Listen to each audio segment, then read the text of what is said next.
Hey, Dean. Good to see you. Is the audio okay?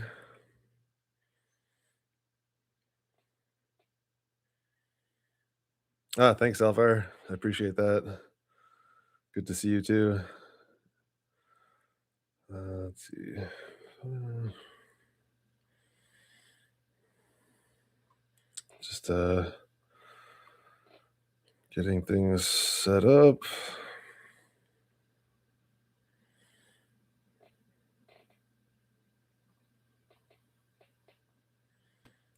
Okay. Thanks, guys. Good to see you, Severo. All right, I'm going to just jump into it because there's a lot to cover. So I had a few people recommend this movie Begonia to me, and I'm not going to talk about it today, but I just wanted to bring it up because I'm definitely going to be talking about it in the future. And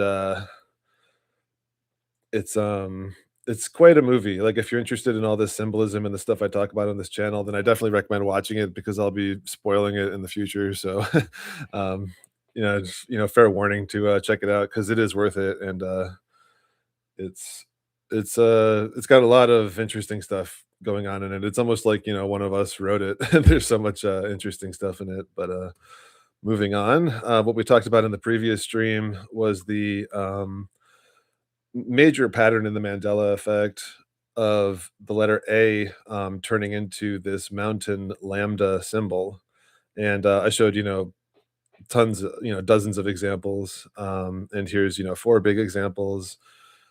Just a quick recap. A lot has to do with space because when they talk about space, they're talking about our inner space, the space in our pineal organ, basically our third eye, and that's the Space Mountain, for instance.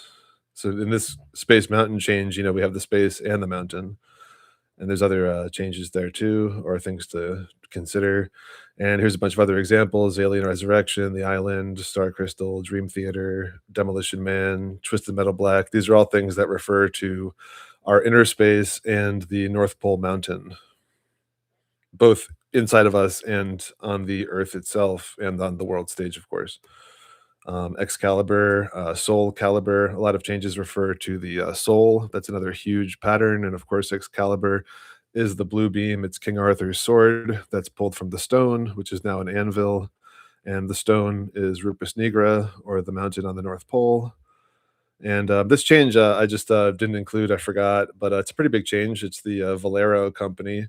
And notice the, Columbia coloring, the white, blue, yellow coloring, and also the A clearly was turned into a lambda for anyone who's not familiar with this change.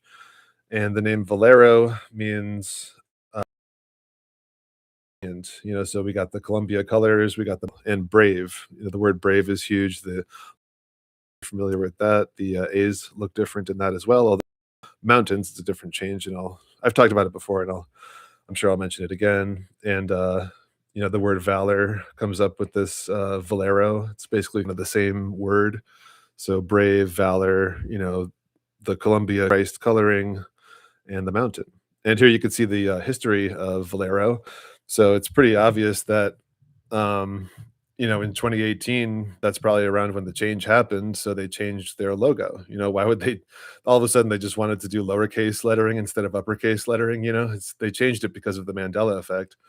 And you could also see this previous logo was Mandela affected also. The V and the A are connected. That this is Energy Corporation. They're not going to just make the name of the company pretty much impossible to read right off the bat. It just wasn't like that. The V and the A aren't connected on these. So two different Mandela effects, and they both likely have meanings pertaining to the stuff I was just talking about. Notice how this has like the star logo, and there's a lot to get into, but I don't want to get too overboard on that. Let me just hey Voy, what's up, man? Good to see you. Um, there's a lot to cover today, so I'm actually gonna go fast through a lot of it. Some of it I've covered before, but the important thing about all this symbolism and the way to really understand it for yourself is to see it, all the repetition. And that's why there's so many patterns in the Mandela effect, and that's why there's so many Mandela effects, because God's showing us not just the meaning behind these symbols, but it's this repetition that really drills home, what all this means. And this mountain symbolism. This I just was shown a few days ago. It's this old, movie called Treasure Island. This is actually Christian Bale when he was a kid, and you can see that this is clearly Mandela affected. Even though I'm not familiar with this logo, I can't say for 100% certain. But I mean, you got the being the lambda here, and so many letters connected. And this A, interestingly enough, isn't turned into a lambda, at least not yet. And maybe someone could say that the S is like making the crossbar of the A, but if that's the case, then it's not in the right spot. So I don't think that's the case. I think that these S's were made bigger and they curl around more now. Different letters are uh, merged together, and then this one A, at least in the word treasure, has been turned into the mountain lambda symbol. It even kind of looks like the split mountain at the top, which would be the North Pole Mountain. And of course, the island at the North Pole is the Treasure Island. Okay. Oh, we're doing that. This one I actually saw yesterday. I'm not familiar with this movie either, but it's a movie about the Civil War, and you can see it's called Gods and Generals, and both these A's have been turned into lambdas as well. I can't say this with 100% certainty because I'm not familiar with this one, but I mean, this certainly looks Mandela affected to me. It's got a lot of significant messaging going on, and you can see these crossbars probably have been added to the logo or extended anyway. And interestingly enough, there isn't one through the A here. That would be like the one spot that you would put that. So I find that interesting, and um, this likely holds a lot of significant messaging as well. I just wanted to bring it to your guys' attention. Just another, um, I would say big possibility of another lambda Mandela effect. And then we also talked about these delta Mandela effects. Now the delta is the door. So here we have the star symbolism, similar to this space symbolism, and this would be like the door or the gate to the mountain, which you often see in this in these kinds of stories too. And I've shown you some examples of that too. But usually there's like a gateway or a portal or a door or something to enter inside of the North Pole Mountain, and to usually go below the mountain. And then this is where we learn the truth of the world, which is basically where we're at right now. And Transformers is another one that has this because this is about evolution. This is how we transform into a more spiritual being, a more complete human being. And the word "the" was also added to this. It wasn't "the Transformers, the movie." That's ridiculous. It was just Transformers, the movie. I also think the R's are a little different. I don't think the legs were this thin. They were probably thick, like this leg. GameCube, another delta change. Game Boy Advance, another delta change. Labyrinth. This is, of course, referring to the maze that you see in like the Nordic Tree of Life image, for instance. But the L and the A are merged together, and you have like this mountain or delta shape going on here too. And Brave Star. This is just a super quick recap. But here again, the word brave, the word star, the word the merging with the E and the H. This would never happen anywhere. So clearly a Mandela effect, even though I'm not familiar with it. And again, these aren't circles, of course, but this is like the concentric circles of the North Pole, basically, which I'll be talking about a lot today if I can hopefully get to it. This is a pretty big presentation. So here in Batman Begins, I've talked about this quite a bit. So the main character, Bruce Wayne, he's Batman. The first time we see him, he's literally waking up in a prison, which is essentially what we're doing. Not that there's no escape. I think I'm very optimistic about all of this. But he wakes up in a prison like we all did. And they highlight his left eye because he's on the path of destruction. And then this character, Ra's al Ghul, comes in and he says, you need to pick a rare blue flower that grows on the eastern slopes of the mountain and carry it to the top of the mountain. So this is what we're all, symbolically doing at this time, carrying the truth to the top of the mountain, so the flower can bloom at its apex, which is like the end of IPET Go 2 when Jesus emerges from the cave and all the flowers are blooming in his wake. I think those refer to us and the Mandela effects as well. And here Christian Bale is picking the flower, and it's surrounded by spiked tentacles. This is like the Kraken imagery. Then he looks up to the mountain, and he climbs through the mist. This is another big key of the North Pole. And the storm, which is the two worlds merging, fire and ice merging. And then he arrives at the mountain gate at the top of the mountain. So this is like that delta symbol and those other Mandela effects. This is the Star Trek the transformer, the brave star, and the door opens, and here he gives the flower to this character who's like a God Satan type character. I don't want to get too into it, but and here we have Lord of the Rings. I think this logo is Mandela affected as well, with the smaller I and the letters merged together, the L way under the O. And this was something I was very familiar with. This logo looks wrong to me. It's not like a Mandela effect, but it definitely looks different to me. And in the first Lord of the Rings movie, we have Saruman standing on top of the Dark Tower with the spikes. This is the North Pole Tower. It even has the concentric circles at the base, and he's creating this storm on top of the mountain. So the heroes, they're incapable of getting through the storm, at least some of them. So, and this mountain range is also called the Misty Mountains, which is the MM, and I'll be getting to that in the future. I wanted to do all the North Pole symbols in this presentation, but there's just way too many. So I had to break it up, and like even just the few that I chose for this one, it's probably still too much, but hopefully I can get through it all. So they're trying to cross the Misty Mountains, the MM, the North Pole Mountain, so they can't conquer the storm at the top, so they have to go below the mountain to this door portal under the mountain.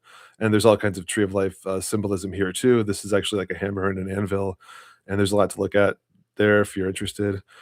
Um, and it's a more dangerous path going below the mountain, and it's essentially entering the realm of the dead, which is what we're in. So instead of finding this like beautiful, lively dwarf city that Gimli was expecting to find, they just find a bunch of corpses, and it's like the realm of the dead. And here Legolas picks up a black needle. This is like the black goo needle that these people have taken, symbolically, and then they're attacked by the Kraken at the gate, and the Kraken attacks them.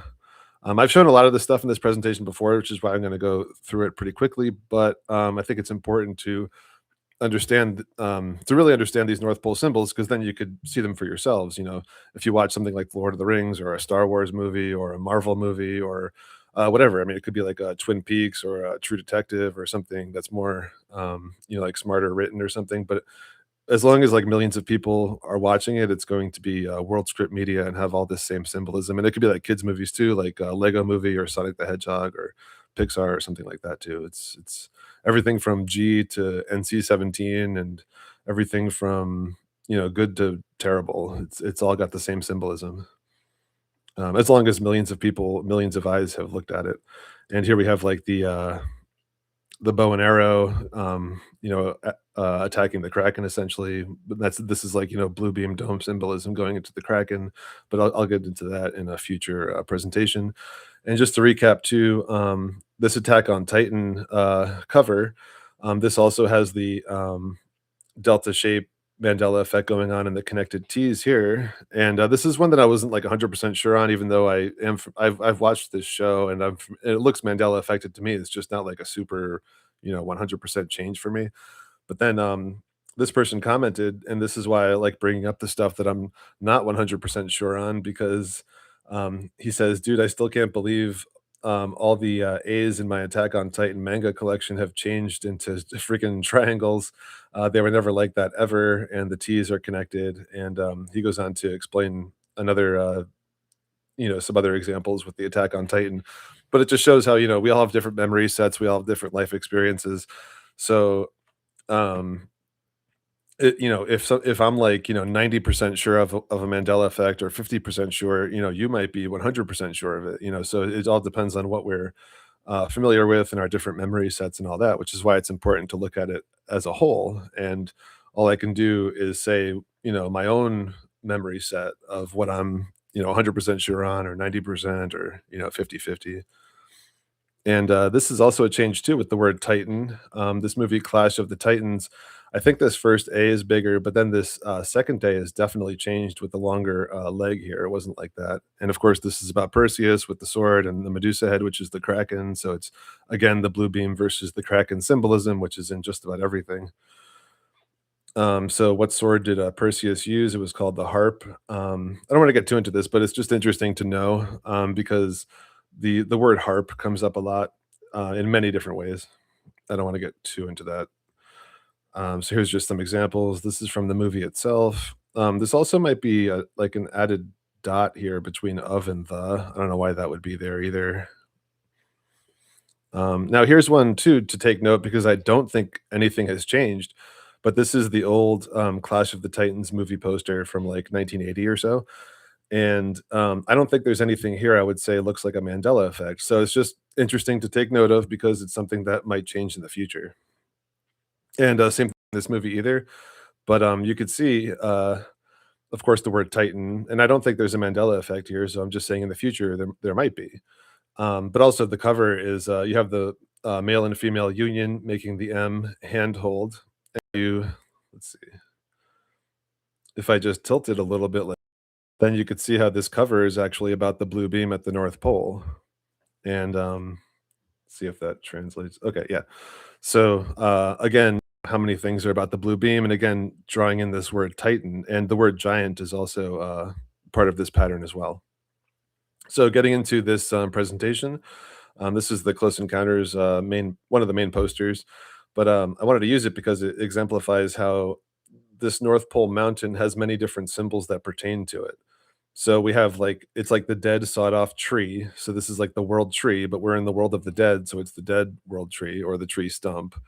Here's like the cave, that looks like it's going under the mountain. It's also like a mountain itself, like the Black Rock, and there's something else I wanted to say about it too. But needless to say, it shows how it's like when you see like the tree, when you see a pyramid, even though this isn't a pyramidal design, although sometimes with these posters, I think, yeah. So you can see like on this Close Encounters poster, they're showing the road, but it's the central pyramid and then the blue beam charging. And then here you have the pyramid with the blue beam shooting up into the apex dome. So just showing that all these different symbols are pertaining to the exact same thing and the exact same area at the center of the world at the North Pole. And here's another one where you have like the North Pole pyramid, you have the dead tree, you have the mountain, and then the apex dome up here with the concentric circles. These are all North Pole symbols that I'll be showing tons of examples of in this video. Here's another interesting poster too with the stars, and this is like almost like an inverted city design too as well, because like the main city, the central city, is the North Pole city as well, and you can consider like the twin pillars being cities. Then those two cities like A Tale of Two Cities, the Dickens novel. Those two cities merge into one city at the North Pole, and then it's up to us individually if it's like a Christ city or an Antichrist city, basically. All right, so number one, the Lone Mountain. So this is from The Hobbit. Obviously, a lot of people in the world know about this and have seen this and have read this. So they have the main set piece in the Hobbit is called the Lonely Mountain, and this is where the dragon guards the gold in the mountain. So here we have it's not just the Lone Mountain symbol; it's literally called the Lonely Mountain, just like how we called the other mountain range the Misty Mountains. So you have the mist and the and all this North Pole symbolism. And here we have a poster for Desolation of Smog, the second Hobbit movie, and I think this is Mandela affected as well. I don't know if you can see this, but this Hobbit logo. I don't know why this B is smaller here. This looks weird to me. I feel like this B was just a normal sized B in the past. So just something else to keep in mind. And of course, here is the blue beam shooting through the dome and the dragon of the apex dome area as well. And here they're getting to the Lonely Mountain. Lonely Mountain. So this is like a map. There was something I wanted to point out. Oh, so interestingly enough, on this map, he's saying east is up, basically, even though that might not be how you read it, like how a normal person would read it. But he's showing, just like I've shown before in like, Freemasonic artwork and things like that in the past and in symbolic language, east is actually up and then west is down. And then north is the left pillar and south is the right pillar. And the north and south towers, like for the World Trade Center, this is like the smoking gun for that because they're called the north and the south towers, and these are the twin pillars, and they merge into one pillar, creating that central One World Trade building. And then from there, east is up and west is down at the North Pole. All right, this movie Damsel, I've talked about this quite a bit, but it's got like all this huge symbolism in it. Here we have like the left eye and the kraken and the eclipse and all that. And when they get to this area, they have to go through this mist in their vessel. So the mist is a big symbol of the North Pole. I'll talk about that more actually in the next video. They cross the bridge, which is again another big symbol of the North Pole, which I'll talk about in the future. And here we see the Lone Mountain and the castle, and both of these symbolize the North Pole as well. And they even say in the movie that they say something like, who would travel this far north? It's all about being in the north. And here they're heading towards the Rupus Nigra. This is uh, the main character. Her name is Elodie, so it starts with EL. And that actress, Millie Bobby Brown, she also plays L in Stranger Things, so she's associated with this L symbol, which means God. And they often have actors play the same types of roles in multiple movies because this reinforces that kind of symbolism. And her father, who would be, essentially God, is coming to her rescue because she's trapped in this mountain by a dragon, and he has to sacrifice himself so that she can take up his sword and then become the new, conqueror, essentially. All right, so After Earth, I've talked about this before too. I think this is a Mandela effect as well, where the R's don't have these lines on the left anymore, but I'm not 100% sure on that. It just definitely looks weird to me. And this is again, Jaden Smith's father. He's essentially the God character, and they're communicating with each other, which, communication is another huge thing. And he has to get to this lone mountain and fight the Kraken. And then Will Smith even tells him that the mountain is to his north. So he gets to the North Mountain, and then he shines the blue beam up from the mountain. And again, you could see this mountain symbolism here, this lambda, and this might be a Mandela effect too. So he goes through the grass maze, and he gets to the mountain at the end of the maze. And also another thing that symbolizes the North Pole Mountain is the volcano, like Mount Doom in Lord of the Rings, because the central mountain, it's not just a normal volcano; it's a plasma volcano. But a volcano symbolizes it. And then when he gets inside the mountain, he is in the crystal cave, and inside the crystal cave, he has to run from the Kraken, and then he eventually kills the Kraken at the top of the mountain by making an X with his. It's hard to see here because it's like an action pose, but he has like two daggers, and then he makes an X. Like, see, you can see like there's one here and one here, and he makes an X through the Kraken, defeating it, and then he picks up this communications device and points it to the sky and shoots the blue beam up from the top of the mountain. And in Lost, of course, there's the North Pole Island and the mountain on the island. And here, Kate and Saeed are talking about communications. So, in order to establish communications, Saeed says they have to get to the top of this mountain. So he says it would be a waste of the battery. And of course, we talked about battery a lot. I don't want to get into that right now because it's another big side tangent. But he says it would be a waste of the battery to blindly try communicating. So he looks up to the top of the mountain, and then they keep looking up even higher and higher because they have to get to the top of this split mountain in order to utilize the communications device effectively. And here in Stranger Things, the newest season, the whole season kind of revolves around this radio station and this communications tower with the needle at the top. And the needle can be good or bad. It's usually bad, but the blue beam is like the ultimate needle, so it can be good too. And a lot of times in movies too, there's a needle that restores people's memory. That happens in Dark City, and it happens in that show 1899, and a few other things too. All right, so I think I'll pause after every section. There's 7 of these, and I just want to check out the chat, see if you guys have any questions or anything to add or anything. Hey, unindoctrinated. Good to see you, man. Hearing words. Let's see.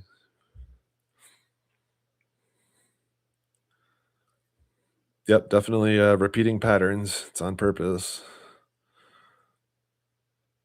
So Behoff asks, why do I think they want millions of people to see the same symbols repeatedly? I think it's to do what we're doing to solve this puzzle. I think we like if I were to just show you like a dark tower and something that wouldn't really mean anything, but if I were to show you like 10 dark towers in all these big movies that have nothing to do with each other, then all of a sudden it starts to mean something, And it's the same thing with the Mandela effect. Like if I were to just show you like one A turning into a lambda, it wouldn't really mean too much, even if it was a big Mandela effect for you. But then to see like 20 lambda changes, then it becomes a pattern, then it becomes something else. Then it's like, okay, well, what's the deal with this pattern? And in that particular case, I think it refers to this North Pole mountain. All right. Hey, Donut, good to see you. Good to see you, Rolly. All right. Well, just give me 1 second and I'll get back to the presentation. Where did I put this? Okay. Just 1 second.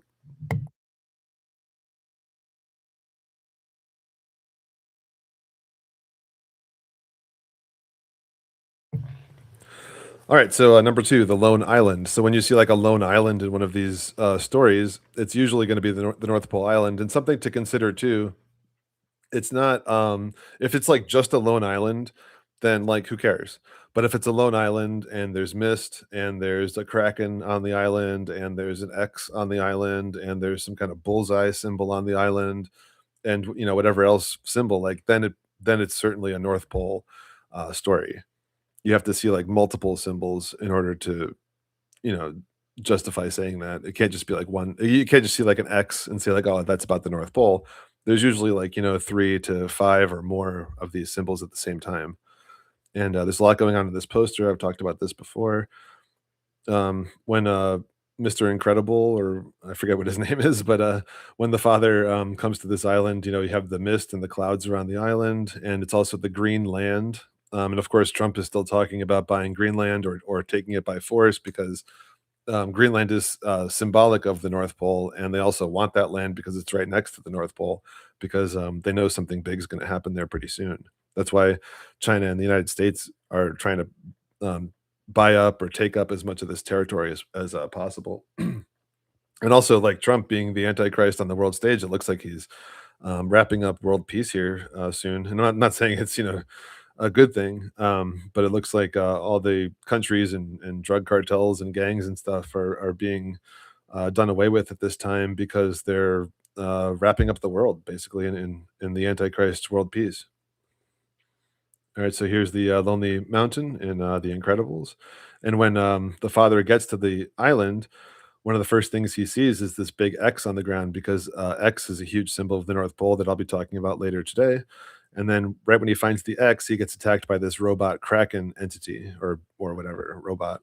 And anything with like tentacles like this, when it's associated with these other symbols, it represents the Kraken. And the Kraken has many aspects to it too. It could be like a plant type thing, it could be like a robot type thing, and it could of course be like a squid or like an octopus type thing, like anything with like tentacles. It's also often like vines, like tree roots and vines. And here they show like the kraken under the dome here. Then this like Baphomet type symbol, but it's like the as above so below. It could also be like the plasma symbol too, like the lightning and all that. And here he's fighting oh, so this is like the world tree coming down. So here he hits the tree and then the tree comes down. So this is like the world tree coming down symbolism because the kraken is the one that does it. And the kraken's one eye here is also apex dome shaped, the inverted dome. And of course, the island is all about the island, like the North Pole Island. And this logo has been Mandela affected to make the A into the mountain. So it's the island mountain at the North Pole. And in this movie, Free Guy, the main character is known as Blue Shirt Guy, and he's got like the fishbowl and the coffee and all that. And whenever you see like these missiles coming, this is like a kraken symbol because they look like tentacles, and they're usually coming from the sky. And that might not look like much on this poster, but when you see it enough, you'll learn to see that one as well. I won't talk about. I'll do like a whole thing on the kraken at some point. Um, and he's known as Blue Shirt Guy because this is the color, like the Columbia blue beam coloring. And at the end of the movie, he has to run across this bridge, again with the bridge symbolism, but I'll talk about that in the future. Then he has to take a leap of faith. That's another huge symbol in this story. So the blue beam has to run across the bridge, take a leap of faith, and go through this portal to this unseen, hidden place. And then when he lands on this lone island. And of course, it's the Greenland. You have the butterflies and the dragonflies. This is all symbolic of evolution. These are all the normal people in the world cheering him on. Um, And then while he's on the island, you have the waterfalls. Whenever you see waterfalls, this is another big North Pole symbol. And of course, here we have the hexagon dome as well. All right, so we're on to number three, the lone building. I'll check out the chat for a minute. Anonymous. I don't know if you're early. Early for what? We did already start. So, uh, is there land between Russia and Alaska? I don't know. I know that there's a that the time zones are extremely screwy in that area, and one of the things that proves the flat shape of the Earth is there's several more time zones in the southern hemisphere than the northern, hemisphere. So like, why would that even be the case if it's a sphere? Like if it's a sphere, there should be even time zones in the north and the south, but it always goes in the direction that shows it's flat because if it's flat, there would be more time zones in the south area. So they give themselves away. And there's also, if you look at it, there's like the time zones should just go straight up and down across the sphere, but they're like all jagged and weird in some cases because they're either hiding land or they're doing something to just finagle the time zones in a way that sort of works for a globe, but it obviously doesn't. All right. Yeah, Alvar says old maps show the land of Jesus. Yeah, it's very interesting. I've seen that too. And I think it's correct. I think there was likely a millennial reign, and Jesus was up in that North Pole area. But we can't know this history for certain, but it certainly seems that way. All right. Getting back to the presentation. Oops. All right. So the lone building. I think this is the church they use in Westworld. This is on the Universal lot. But when you see like a lone building, a lone church, something like that, that's also like the North Pole, symbolic of the North Pole mountain, because it's also a temple or a building or a castle, because that's where I would say Jesus or Lucifer lives, depending on who's running the world, or Satan. Lucifer becomes Satan when he's on the physical plane. All right, so we have the Book of Eli. This movie ends with Denzel Washington and Mila Kunis ending up at this house in the middle of nowhere. So this represents the North Pole. This is at the end of their journey, and then when they walk to this old dilapidated house, so they're in like the world of the dead. So this is why this looks, all old and decrepit and all that. And you have like the big A, tower here, and you have the dead tree here. And I would even say this tractor, because like these tractors have a big circle in the back and a small circle in the front. So when you see the big circle and the small circle, it usually represents the Saturn Jupiter conjunction, which we had in 2020. And this is also the Star of Bethlehem, which is the star that Jesus was said to be born under. And in 2020, that's the exact day they released the Black Goo V, the Antichrist Kraken V on they released the Kraken essentially on that date. So it's like the inverse, Antichrist of that in 2020, which was predicted in tons of movies that I've shown and other places too. The movies are just the easiest way to show the symbolism, but it's in everything. It's in all the media, it's in all the news media, it's in all the books and the music covers and advertisements and movie posters. It's literally just everywhere, all around us. So Stephen King, one of the biggest world scripters, this is the movie In the Tall Grass. And one of them, there's like two main set pieces really, and one of the main set pieces is this church in the middle of nowhere. So this guy is looking for the main character, and he sees her car parked at this church, and this church is known as the Church of the Black Rock. And the other big set piece in this movie is a giant black rock that's in the middle of the hedge maze basically, but it's not hedges, it's tall grass. But it's like The Shining too, with the maze symbolism is in a lot of things too. So you have the church and you have the black rock. And this is also like a North Pole symbol here with like the central mountain and like the four continents. Whenever you see like a four-leaf clover or something like that too, it's usually a North Pole symbol. Anything with like four, sides to it like that. So here she is walking through the grass, and as she's walking through, the sun eclipses here. So we have the eclipse symbolism, and here's the maze that she's walking through, and she's lost in the maze, and she encounters this character who's he was apparently a normal person, but he was body snatched, and he basically alludes to being like, Lucifer essentially. So she doesn't trust him, and he's like, "I understand you don't know me from Adam." And just like pay attention to the stuff that they say in this because I took some screenshots of the subtitles here. So he says, "Before real estate was my game," and like, what's Trump's game? He played a mean guitar. And a lot of people also say that Trump used to be Elvis, which is possible. We live in that crazy of a world where it is possible. But either way, there's definitely major connections between Trump and Elvis. And you could see Jurassic Liars channel has like a million connections on that if you're interested. But so he's into real estate. And then before that, he played a mean guitar in a gospel band. And he said, "Me and my Gibson and Jesus, we're gonna rock the world, but nothing compares to this." And then he unveils this giant black rock in the middle of the maze. This is the central North Pole, but when it's ruled under a dark power. And he says, "It was probably here before the glaciers came and carried the hills away. You realize we're in the center of the contiguous United States, smack dab in the middle of the continent.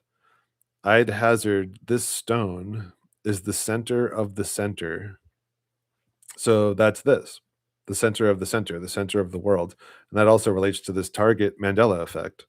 So Target used to look like this, now it looks like this. And it's relating to this because this is the target. And also the apex dome that's above this area also looks like a target. And that's the target and the bullseye that the blue beam is going to shoot through. So that's the as above, so below. You have the concentric circles on the earth, and you also have the concentric circles up at the apex dome. And this is the target and the bullseye on the deepest level of symbolism. So he touches this rock, similar to in 2001 Space Odyssey, and here you have the dome with the blue beam shooting through the dome, but it's upside down because it's inverted. But it would look more like this, where you have the dome and the blue beam shooting up through it like that. And in this movie, they have the black monolith. It is certainly representative of the screen. It's like I think even the same dimensions as a movie screen. Um, but and our cell phones too. But it's also the black rock at the center of the world. It's the North Pole Mountain, Rupus Nigra. And the astronauts here touch it just like the Luciferian character in the tall grass touches it. And here also we see the eclipse happening over the North Pole because the eclipse happens at the North Pole. And then here also the moon is making this Cheshire cat smile, but it's also symbolic of the apex dome, the inverted dome. So that here, if you're standing at the North Pole, this is the black rock, the eclipse, and the apex dome. And then the blue beam shoots up through this. And here for the black rock in the tall grass, we see the eclipse happening over this as well. So it's basically the same story as 2001 Space Odyssey and a bunch of other things. So this guy asks, if there's a map on it. So this guy's trying to get him to put his hands on it and he'll know. So then his wife shows up and she's not body snatched. So she's saying, whatever he's told you, he's a lie. He's not who he says he is. And the whole body snatching thing I've talked about a lot, but that comes up all the time too, because that's what the Kraken does. It basically body snatches people to create its Kraken army of the dead, basically, the spiritually dead. So he's saying to his son, mommy's just a little confused. She says she's not confused. She's like a truther trying to warn people about this guy. And then he says, this rock, once you touch it, you'll know. It's like accepting the host. And this is like, the parasite and the host type of mentality or symbolism. I know that sounds like blasphemy, but it's true. You think this is just chance? Folks are brought into the grass for a reason. So, like, we're brought into this maze for a reason. We're all here because we've got stuff to work out. And this rock, in its wisdom, now, the central pillar is the pillar of wisdom. The right pillar is the pillar of beauty. The left pillar is the pillar of strength. And the central pillar is the pillar of wisdom. And as it says, like in the Bible, we need to be innocent or gentle as doves, which would be more like the right pillar, but wise as serpents too, which would be the central pillar. So we have to, obtain this central wisdom, but not like, become prideful and or become, whatever negative emotion or sin you want to put on it and go towards the left pillar. It's a combination of like the central and the right pillar, but also not totally abandoning the left pillar, just not being ruled by the left pillar. And this rock, in its wisdom, brought our two families together to do just that. And all it's asking for is a little faith. 5 fingers on its face, and you'll be redeemed. All your sins, all your trespasses, all your regrets will melt away, and the world will open up like a flower. So here we have that flower symbolism again too. And this is just like such over the top. You can make of it what you want on your own, but it's certainly over the top. And he's not just this isn't like just like entertainment for a normal audience. This is all stuff that people like us are supposed to hear and think about. And of course, I talked about this too, the BlackRock company that owns basically every company in the world. If you look at all the top shares or shareholders of, Facebook, Amazon, you name it, Intel, BlackRock is always at the top. BlackRock and Vanguard are the two companies that own everything. And so BlackRock symbolizes the North Pole Mountain, Rupus Nigra, because that's the central area. That's also like the Central Intelligence Agency, the Skull and Bones, and I'll get into the Skull and Bones in a minute or a few minutes. And Vanguard is like the front force of the army. So very interesting that they own the world essentially.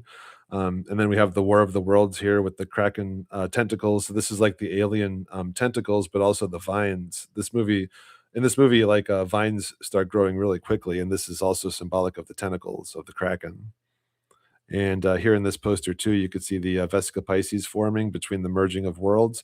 So this is like the merging of heaven and earth, essentially. And when the alien first appears in the movie, it appears at a church. And this is like, so it's in a city, but it's basically a lone church, and there's shots of it here where it's kind of like it's on its own, even though there are some buildings nearby. But this is symbolic of the North Pole Mountain or a castle, or the lone building, the lone church. And it's also important too if you look at the street names. So yeah, it's on Merchant Street, and Wilson is important too. I don't want to get too into these names, but keep in mind, the name Wilson comes up a lot, and Merchant Street too. I don't want to get too into it. You could tie this to the JFK incident, and also all the JFK Mandela effects too, because one of the streets there that makes up the Tree of Life symbol, if you know what I'm talking about, is Commerce Street. So the aliens land on Merchant Street. So there's a lot going on there. It's a big tangent to get into though, but I'll talk about that in the future. So here we have the church. This is, I think, what it looks like now or sometime recently. And then this is the alien, Kraken that comes out of it. So here again, we have the robot metal, tentacles. And back to Stranger Things. So yeah, a lot of the new season of Stranger Things takes place in this church, the lone church. And the church is covered in Kraken tentacles. And this is them, they're in the upside down world here. And this is also a giant wall too. I mean, there's the Stranger Things is one of those shows like Lost where, every like minute there's something to talk about in terms of this symbolism. So here they're in the church with the Kraken tentacles. Let's see. So here Jonathan is sitting on like the throne basically with all the tentacles around it. And this happens a lot too, where you'll see a throne but with tentacles around it. This happens in like Aquaman, for instance, and a few other things. And then this character, Dustin, he's trying to get them to understand that the important place to go or to understand right now is the center of this circular map. And he says at the central circle, let's see, at this area here is the X building. And it's this building here. So again, like X marks the spot inside of the concentric circles. And this is also where they make space weapons, and this is also where they first released the Kraken into the world and open up, the portal to the Upside Down. All right, so that's the third one. We'll get into the Dark Tower in a second. Hey, Lex, good to see you. Just check out the. Yeah, well, I mean, for Elvis and Trump to be the same person, we would have to be talking about not an actual human being. So I'm just saying it's possible. I don't believe that, frankly, but it's possible. But there are a lot of connections between Trump and Elvis for sure. Trump even talks about Elvis all the time, and he gave him like an award and all that. Hey, what's up, Lex?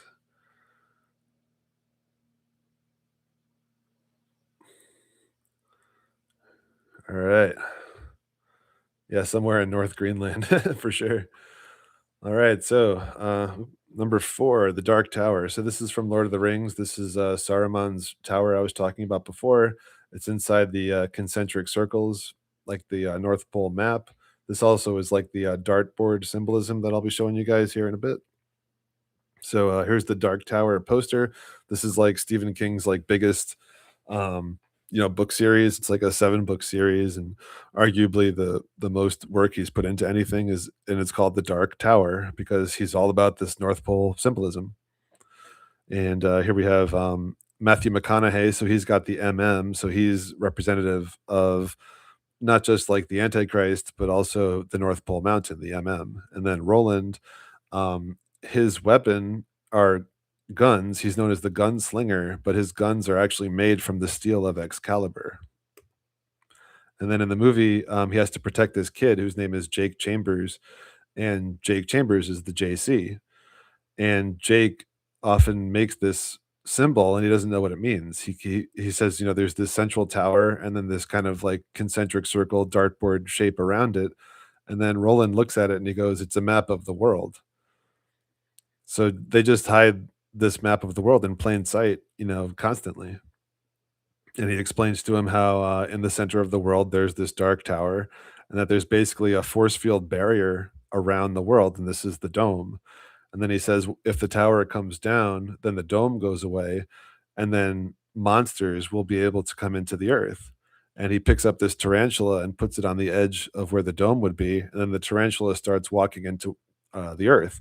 And this is whenever you see a spider, especially a big spider, it's representative of the kraken, because the legs are like tentacles. It could also be like a crab, anything with like that kind of like tentacle looking like legs. And it's usually like an octopus or like a squid type of thing. But oftentimes too, it's a spider. Like in Lord of the Rings, the Shelob monster is representative of the Kraken, and then Sam actually thrusts the blue beam up through the center of the Kraken as usual. And in the Hobbit movies too, they get attacked by spiders in the forest, and then Bilbo has to thrust the blue beam up through the center of the spider or the Kraken. But when the point of this story here, though, is that when the dome comes down, then the Kraken is allowed to actually enter the Earth and to take over its army, fully. But until then, what I think is going on is this Kraken is on the outside of the dome, and it's only really able to psychically influence us. Not us, hopefully, but everyone else, unfortunately. This is an interesting movie cover to just take note of too, because this movie is called Dark Tower, and I actually had this VHS tape a while ago, but I sold it a few years ago. But I would say that there isn't any Mandela affecting going on with this title, so it's just something to keep in mind because this could change. And of course, you have like the skull, which I'll talk about soon, and the tentacles, and the Dark Tower. And this actress actually is the actress from Logan's Run too. So the movie Arrival, you have the giant Rupus Nigra looking ship. And when they get to it here, you have the green land, you have the mist, Rupus Nigra, the North Pole Mountain, and the alien Kraken is at the top of the mountain. And then when the main characters are talking to these Kraken entities, they're making these, portal shapes, eclipse shapes. This kind of looks like an inverted eclipse with a diamond ring symbolism. These also kind of look like hands. So like when you see like hands, coming at the screen, that's often symbolic of the Kraken tentacles as well. And Under the Dome, this is made by Stephen King and Steven Spielberg. You have the North Pole Pyramid Mountain under the dome. Here's the evolution butterfly symbolism above the dome. Not sure why I wanted to. Oh, I think I was going to include some more. I've shown this a lot, but in Under the Dome, they find a smaller dome, and inside of that dome, there's a like a Rupus Nigra looking mountain in the center, but it's like a black egg. But I've shown that in the past too. If you want to check out my previous videos. And then Lord of the Rings, The Two Towers. Let's see. Yeah, so here's Saruman's castle I showed before. So this is a North Pole location, Saruman's tower, and then these are also North Pole locations. This is Mount Doom and Sauron's tower. So you could have multiple North Pole locations in one story, and usually in longer stories, each like story segment is usually a story about the North Pole, especially if it's a big, worldly known story like Lord of the Rings. That anime One Piece that I've talked about a lot, that's like that too, where they have like these story arcs that happen like every couple of years. They start like a new story arc just because the story's been going on for like 30 years. And each story arc is pretty much like a North Pole story, just in different on different islands. Just one second.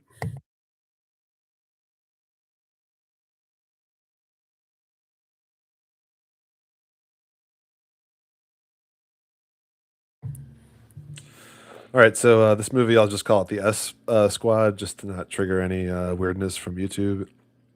A ton of symbolism in this movie, and there's a giant kraken starfish entity that's also an alien, and it's also a hive mind that takes over people's third eyes, and it's being held up in top of this tower. And then you have the concentric gateway between the two pillars, and this is what the so you have the giant one eye. This is basically the apex dome and the kraken tentacles, and it literally shoots out these tiny versions of itself that connect to people's third eyes, and then takes them over, and they become like a zombie army. And it's also called Starro. So again, with the star symbolism, and see here it is like shooting out all these little, baby krakens, but it's just they even say like, is it babies? And the guy who knows about this says they're not babies, they're just extensions of itself because it's all just one hive mind being. And here we have the shark symbolism. I don't want to get too into that, but here you have like the shark versus the kraken and the tentacles and all that. And the name of this tower, excuse me, is called Jotunheim. And here they show the name Jotunheim with all these things that are sticking up out of these houses' roofs. And I think you could find a ton of North Pole symbolism in this. Here you have like the Space Needle. You could even say the U is like the apex dome. You could say the N is like the North, and then you also have like the X in the circle. This is a big North Pole symbol that I'll get into soon. And the M also for the mountain. And the name Jotunheim means home of the giants. So again, with this giant Titan symbolism. And this is a huge one for me. I'm 100% sure on this one because I grew up in an area where pretty much everyone was Giants fans, and the New York Giants logo is merged together. So again, we have all these Titan changes and also Giant changes, and this is like the merging at the North Pole. There's no way these letters were not connected like this. It looks ridiculous. Here, I think this is Phil Simms from like the 80s or 90s, and you could see that it was always like that. It just it just wasn't like that. It's so crazy looking. And here you can see the Giants logos over time. And I don't even remember this logo. This is strange. This might be a Mandela effect too. But definitely this logo here has been merged together. And here's like an example of it was only 1 year, and that it's real. Like you could find all kinds of photos of them wearing this logo. I never saw this, so I mean, it's kind of weird. It would have been before I was born, but still, I just never saw this. So I just figured I'd bring it to you guys' attention. But also, there's the San Francisco Giants. They're a baseball team, and Moneybags 73 has a great video on this one. This logo was not just like jammed together like this. The F connected down here. So like the top of the F was here, and then the bottom of the F came way down here. It wasn't just like an F right over an S. Like you can barely even tell what this is now. So this is merged together as well. And again with the Giants. Uh, okay. And here you can see it's always been that way. This just looks so weird to me. That's not the way it was. And going back to this movie, there's this character, Javelin, and he's wearing the yellow and blue coloring because he represents Jesus, basically. Um, and he ends up getting killed in the beginning of the movie, and his weapon is this spear or javelin. And see, he has the same kind of coloring that you would see in the Columbia coloring, the yellow, blue, and white. And when he dies, this character, Harley Quinn, she's like one of the main characters. She gets into like this foxhole with him as he's dying, and he gives her his spear. So this is like Jesus entrusting us with the blue beam, essentially. And do I have a? Oh, I wanted to get subs. I think I forgot, but I got it for the next scene. But he tells her, you need to take this spear, and you need to do something with it, and he dies before he tells her what to do with it. And this is kind of like, us. Like we're unsure of what to do with all this information and where to go next and all that. And then she gets frustrated because she's like, because he dies, and she's like, do what? What am I supposed to do with this spear? What am I supposed to do with the blue beam? So later, she gets imprisoned, and the other heroes of the movie come to save her, and but she already saved herself. So she's outside of the place, and she's like, "Hey, what are you doing?" And they're like, "Oh, we're here to save you." And so like he was gonna like climb the building to go in and save her, and then she gets emotional about it because she's like, "Oh, you guys came to save me. I can go back inside and you could do it again, or you do it for the first time or whatever." So he says, that's patronizing. But then the interesting part about this scene is she has this spear. So he goes, "Hey, what's with the javelin?" And she goes, "I'm waiting for God to tell me." And then he goes, "Jesus Christ." And then she goes, "Yeah."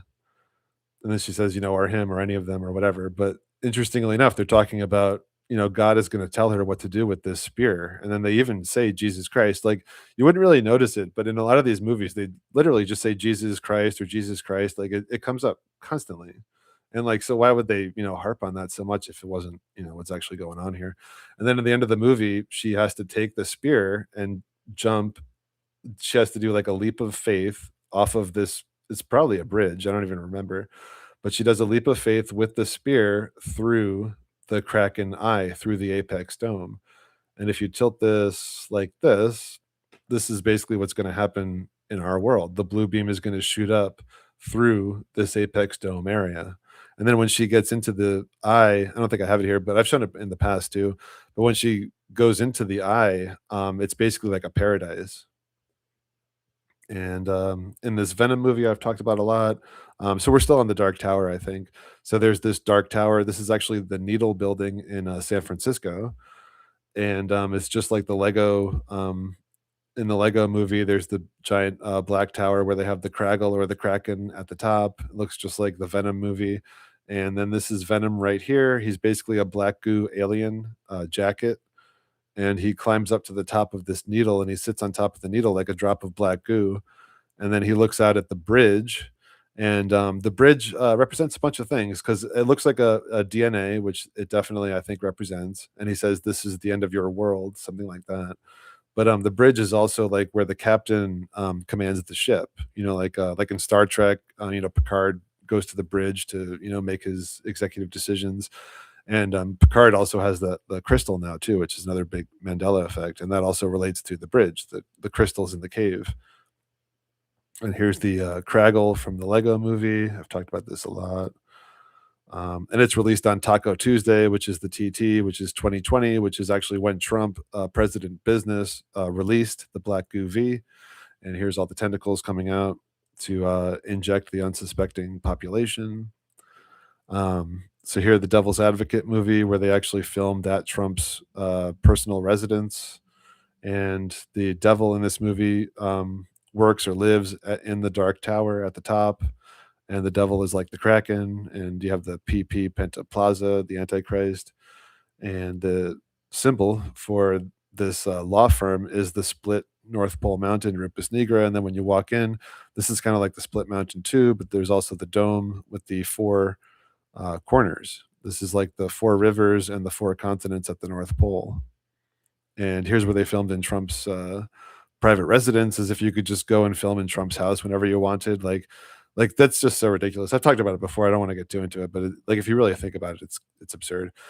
So then Twin Peaks. This is another show that's filled with symbolism. So they added some cities. It takes the main Twin Peaks takes place by Seattle, which is a big North Pole symbol. And then in the new Twin Peaks show, David Lynch added New York City and Las Vegas and a few other places. But those two places, at least, are more North Pole symbolic places, because this is all about the North Pole and body snatching and the merging of the twin pillars.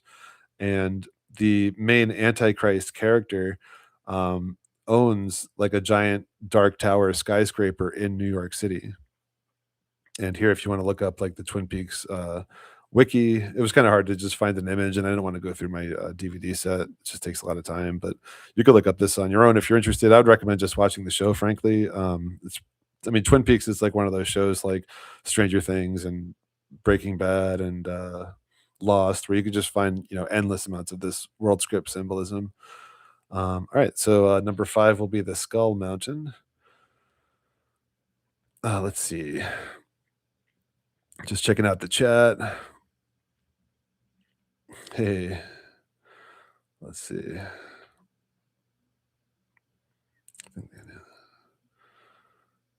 Questioning atoms and nukes.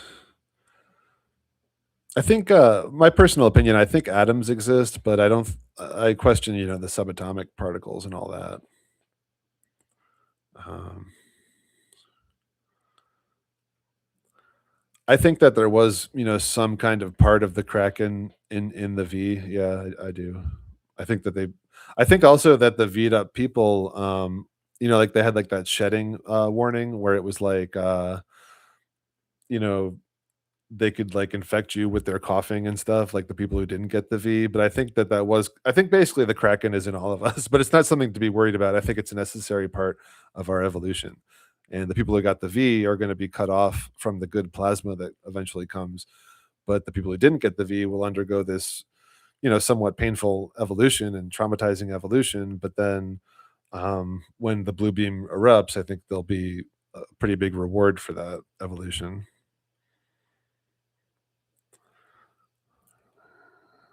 The Lord of the Rings is Saturn or Satan. Yeah, I agree with that to an extent. I mean, the Lord of the Rings, you could also say is Aragorn too, when the king returns. One Piece, yeah, One Piece is a big anime. I don't necessarily recommend watching it because it's like over 1,000 episodes, but it's huge. Like the symbolism in it might be the most of anything, frankly.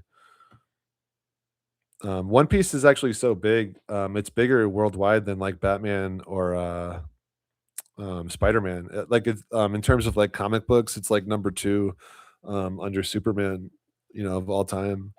But it's not as huge in the United States, but it's huge worldwide.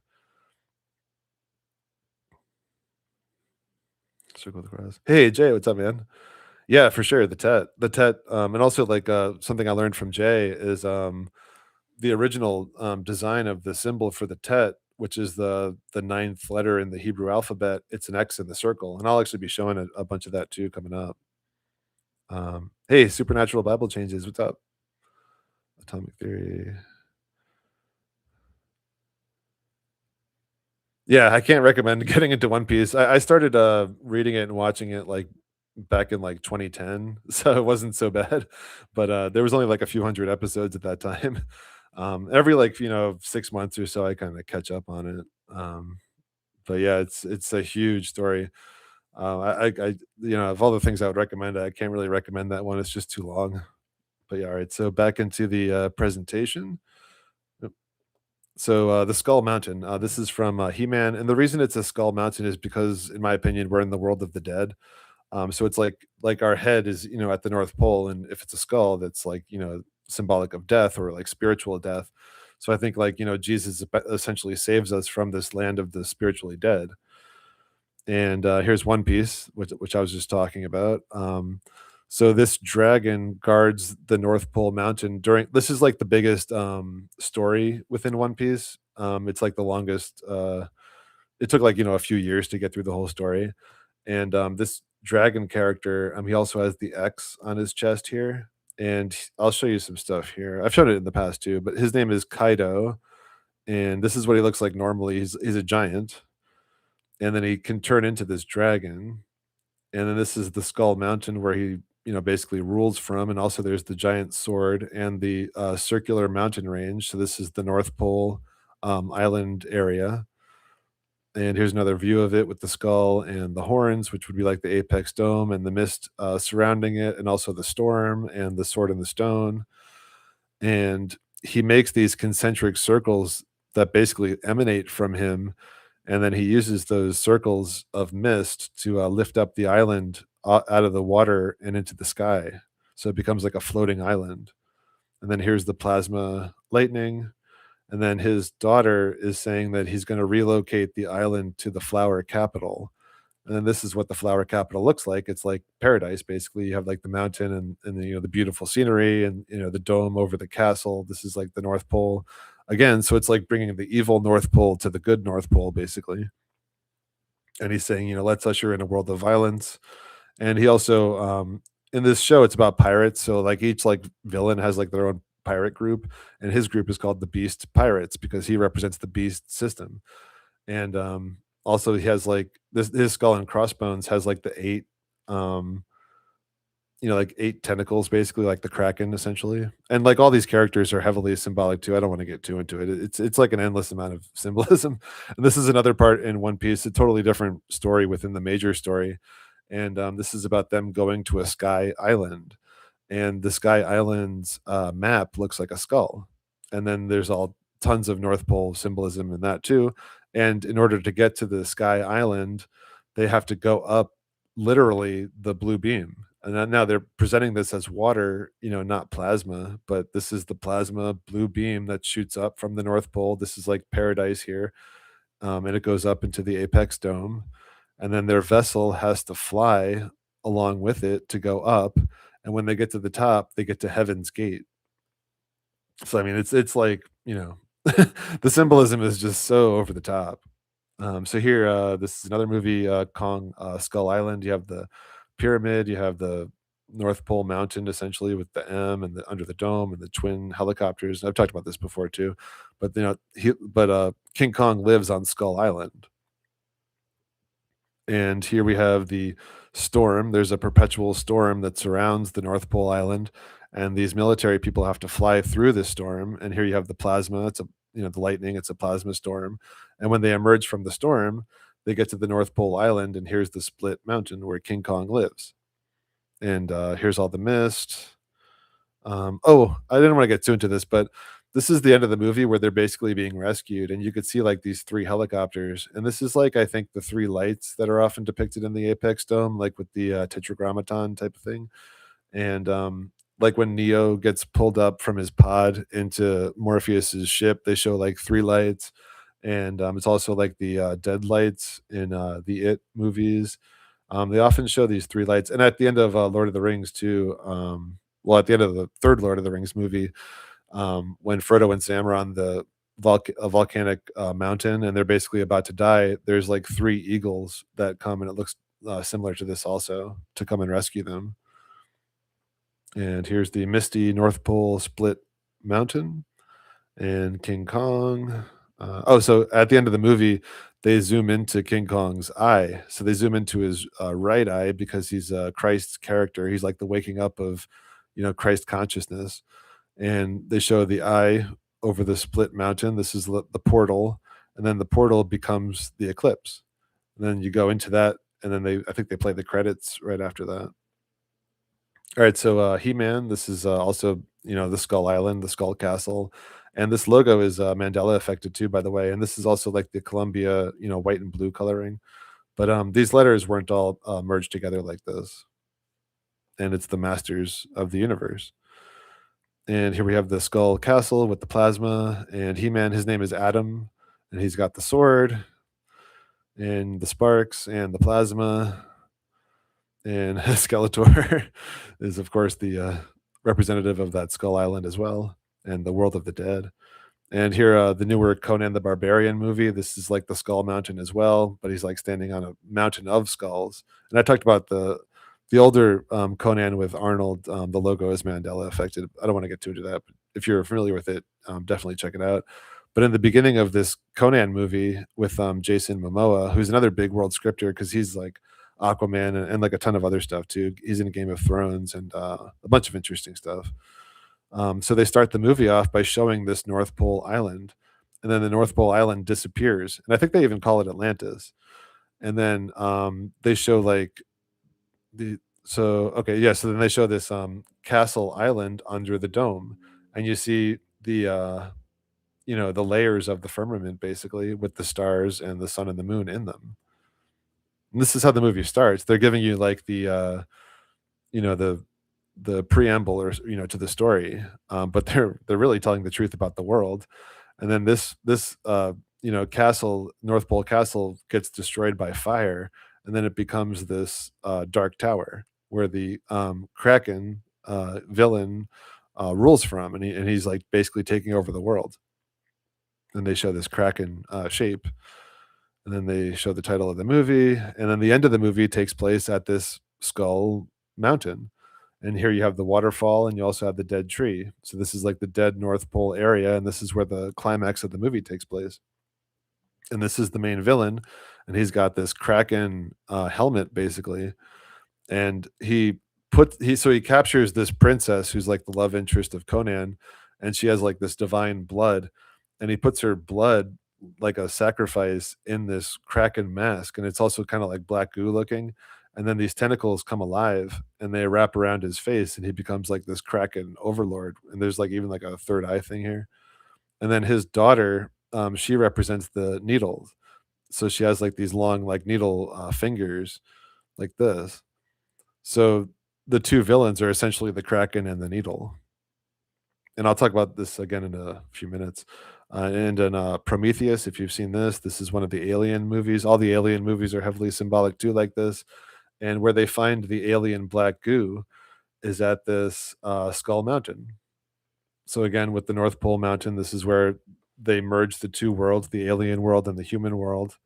And here they find the pods that are filled with the black goo. And there's the giant, you know, skull. Basically, it's not really a skull, but it's the giant head. This is like the North Pole symbolism again. And here the android finds the black goo,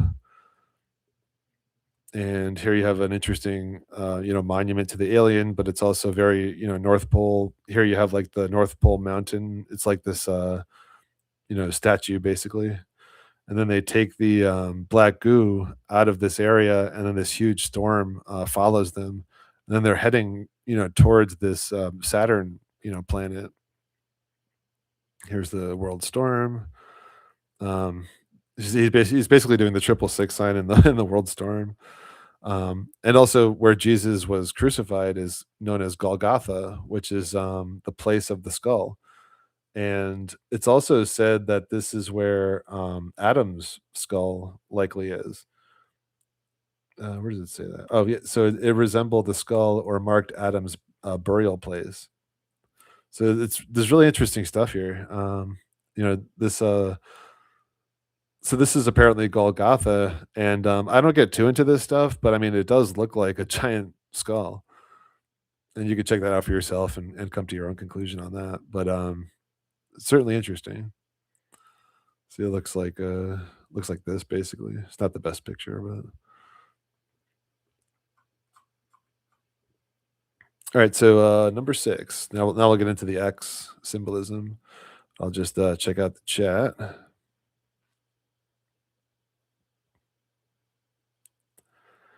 Yeah, all these theories in science, they're not proven. Just like evolution.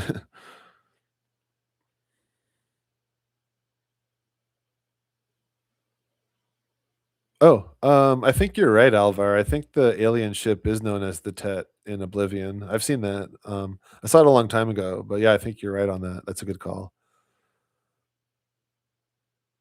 Yep.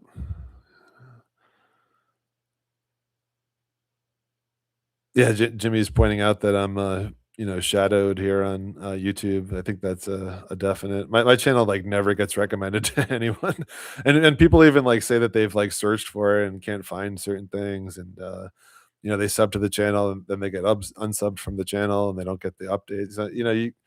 It's just one of those things where you have to keep trying to, you know, keep looking for it because I'm not going anywhere until I can literally not use the internet. So I'm gonna keep posting videos. um, yeah, it's the symbolism is it's just like so endless and over the top. That's why the repetition is so important. Jimmy's asking if there's a music video, where they zoom into the eye and it's a flat, like, shape of the earth. I certainly don't doubt it. I don't know that specifically, but I do know that there's constantly zooming into the eye portal symbolism in these things. Oh, thanks, Jay. You're the man. Yeah, Jay shared the stream. Yeah, I appreciate it, bro. Alright, so let's, oh, did I close it? Oh, here we go. All right. So number six, X marks the spot. So this is why the pirate symbolism is so big, and Jay talks about this too. Actually, I learned this from Jay. So the word pirate, it basically comes from pyre, which is fire, because these are the people from like the fire mountain or like the volcano mountain at the North Pole originally.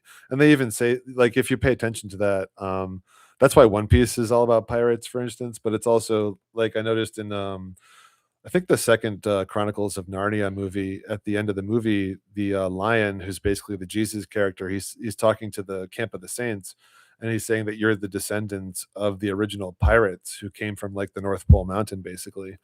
So this pirate thing definitely comes up a lot, and the skull and bones comes up a lot too. Um, so this is basically the X here, these four rivers at the North Pole. And I showed this before. So you have the X building in Stranger Things. And also, I think this is the end of the fourth season of Stranger Things, where this giant X opening happens in the ground. So here's the central building. I think it's the library, although it looks like a church. But I think it's the library. But these paths make a giant X over the whole city because they're saying, this is all about the North Pole, basically. So here's the X over the city. This is also the Streets of Fire. This is a big symbol, if you pay attention to that too. And I think this is also a Mandela effect. If I haven't seen this movie, but I have seen the poster a few times, and this looks Mandela affected to me, where the letters are merged together, and I don't remember triangles on the top and bottom either. So just another one to keep in mind. But these Streets of Fire, the streets symbolism, that comes up a lot. The streets are like the paths of the tree of life, basically. Or the and like, the back and forth between the twin pillars. So this is the end of I think the fourth season of Stranger Things. And here you could see Winona Ryder and Elle. They're doing the M handhold. Oh, here's a better shot. And then it starts snowing, but it's not snow, it's ash. And this often happens a lot too, where ash comes from the sky, or like the some kind of snowflake type thing. And this is also an iPad Goat too on the wall of the blackboard. And here you can see Dustin's shirt. He's got the wolf howling at the moon, and this is another huge thing that Jay Dreamers talks about a lot too, where the wolf represents that split mountain at the North Pole, and he's howling up at the apex dome. That's why he's wearing this shirt. This is like the end of the season, and this show is so heavily symbolic of everything. And here you can see the world is like dying, and turning like black and white, basically. And black and white is also symbolic of the central pillar. And keep in mind too that this character is L. And then they see, basically Armageddon starting. And here, these two characters are doing the M handhold again, representative of the North Pole. And here's the plasma. This even looks like eyes, but I just took a quick shot, so it might not be. But I'm sure they put that in there. It's kind of like the Vecna thing. And then speaking of Vecna, he's essentially the Kraken character. So he's all about the tentacles and the apex dome, and he's inside of a giant Kraken castle, basically. It looks like this, and it's also like a giant hand as well. And then they show this is probably the beginning of the fifth season, and then they show down here this is like one of those X Streets of Fire paths, and they go under it, and this is like apex dome symbolism and the dome and the fire and ice merging. And oh, they okay, so they it's like an aerial view of the X over the city. So this is all just X symbolism because the story is all about the North Pole. And here, this is like the house that Vecna lives in, but as a person, like he's more like a Lucifer type character. And there's a ton of world script symbolism with this house too. It's also like the lone house, like the North Pole, castle basically. And here he's taking the Alice character, like from Alice in Wonderland, and they're doing the M handhold as they walk into the house. And on the door, they have the flower. This is like the tree of life symbolism, as well as the flower blooming at the top. And there's a part where I talked about this before, so I'm going kind of quick through it, but she gets this mail and it says her name's Holly. And I think this is also related to the word holy, if you think about it that way. And like witches' wands are made out of like Hollywood and things like that. But he says, "I need your help. Meet me at the X." So this is, of course, North Pole symbolism. And then she has the compass to go north, and this is the map she's given to get to this X. But it isn't Satan character that gave her this. It was actually a hero character whose initials are MM, again for this Mount Meru symbolism. So she gets to this mountain, and it's the split mountain. And then there's this cave that she has to run to. And here's the other character. This is the MM character, Max. And she's running from, Vecna, the Kraken, Satan character. And she has to run to the little cave, and he can't get into this little cave. So this is all symbolic of not just the mountain at the North Pole and us going under or inside the mountain there, but also in our own heads we can, communicate with God and be safe in the only safe space is the crystal cave inside of us, really. And the Kraken can't get there. And if you remember, when the V came out, they said that it broke through the blood brain barrier. So that would be like the Kraken attack into the camp of the Saints inside of those V'd people, because normally V's and things like that don't cross the blood brain barrier. So it's all heavily symbolic of all this. And he's also got like the left arm, like the evil left arm and all that. So here's the X again from Incredibles when he's on the North Pole Mountain. Here's the X for Jotunheim.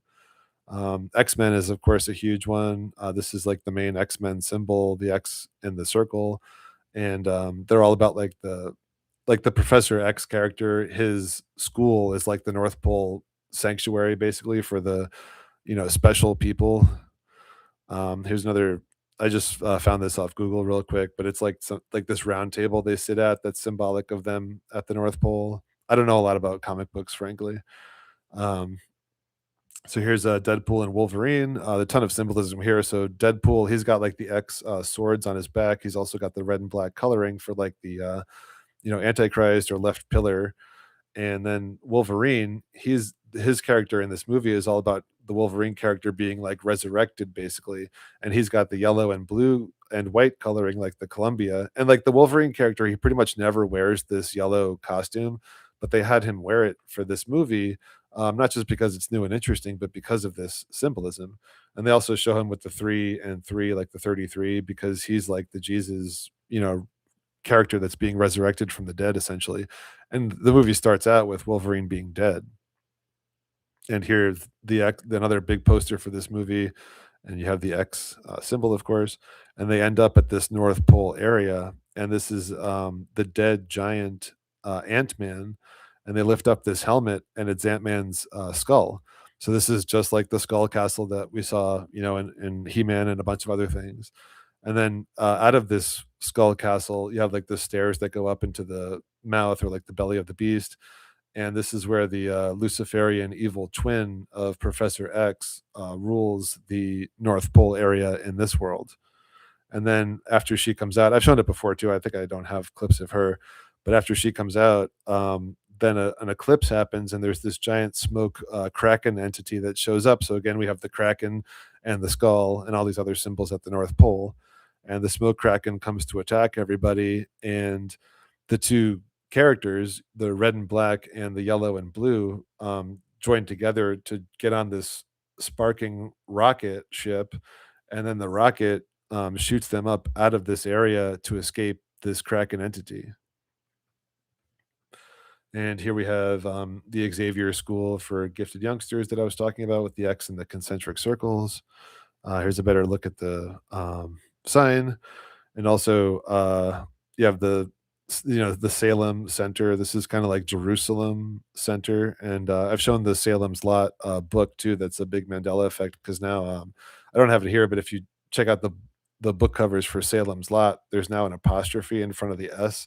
So it's kind of like a truncated version of Jerusalem, I would say.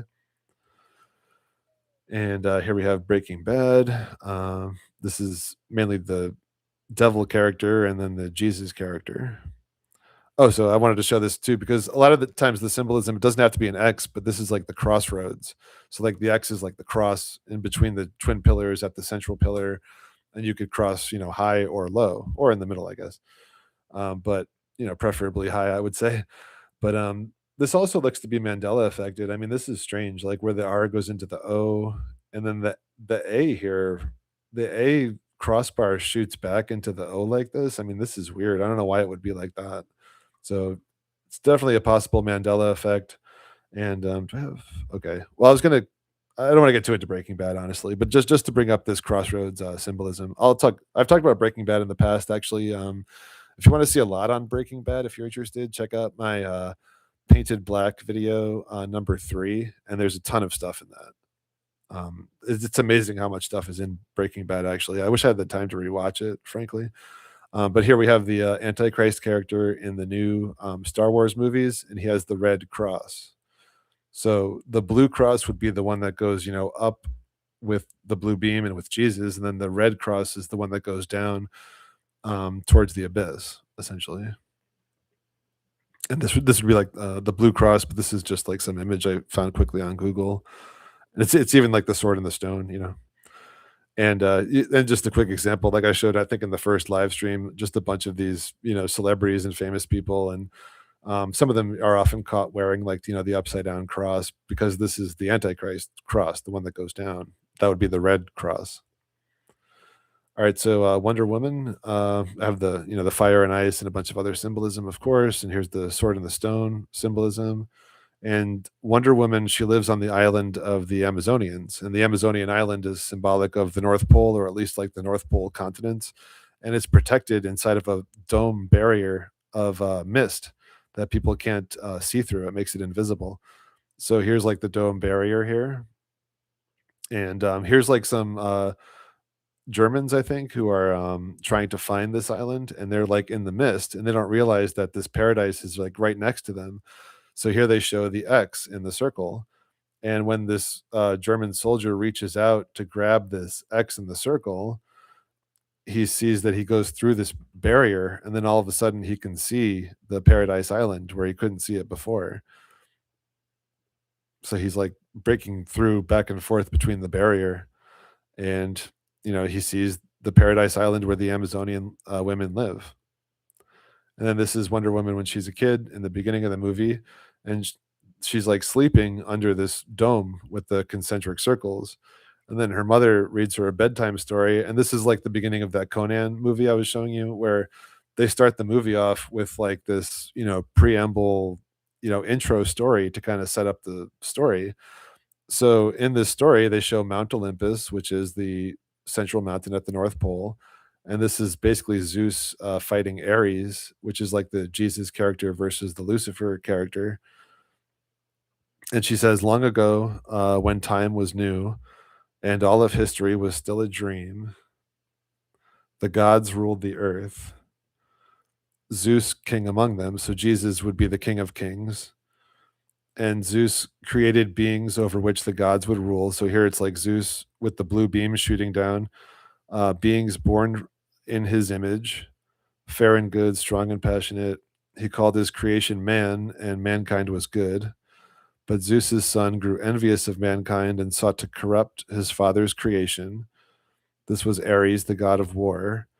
Ares poisoned men's hearts with jealousy and suspicion. He turned them against one another, and war ravaged the earth. So, of course, they're showing like the Greek gods, Zeus and Poseidon and Hermes and Ares and all them.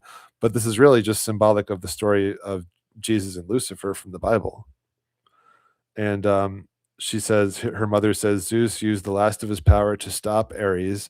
So this would be like the blue beam going under the ground, like Jesus sacrificing himself for us. And she says, striking such a blow that the god of war was forced to retreat. And now, if you look at it like this would be like the blue beam shooting up into the apex dome again. And this is, the lightning, like Zeus's lightning is the plasma. And both Jesus and Lucifer are described as lightning in the Bible. And here she says, Zeus left us a weapon. So he's shooting down this, blue beam, basically. One powerful enough to kill a god. With his dying breath, he created this island. So Zeus, or Jesus, created this central North Pole island to hide us from the outside world. So this is the camp of the saints being hidden from the outside world. And then he literally puts a dome over the island. And then she says, somewhere Ares couldn't find us. And then they show the island, the North Pole island, disappearing. So it's hidden in the mist, and the mist is also symbolic of the mystery of the North Pole. And then they go back to like real life, and I know she's like too short, but this is also like the handhold in paradise. This is kind of like the dome and the twin pillars, and her mother does the Christ pose, and she says, "We give thanks to the gods for giving us this paradise." So paradise is one of the symbolic words for the Garden of Eden. Another big symbolic word for it is home. Whenever you hear the word home in these movies, they're talking about getting back to paradise, getting back to the North Pole, getting back to the Garden of Eden. And here they're basically doing the handhold again, and they're going to see the sword and the stone under the O portal. And here's the sword and the stone that Wonder Woman eventually gets. It's been a long time since I saw this movie, but I assume this is the sword she has.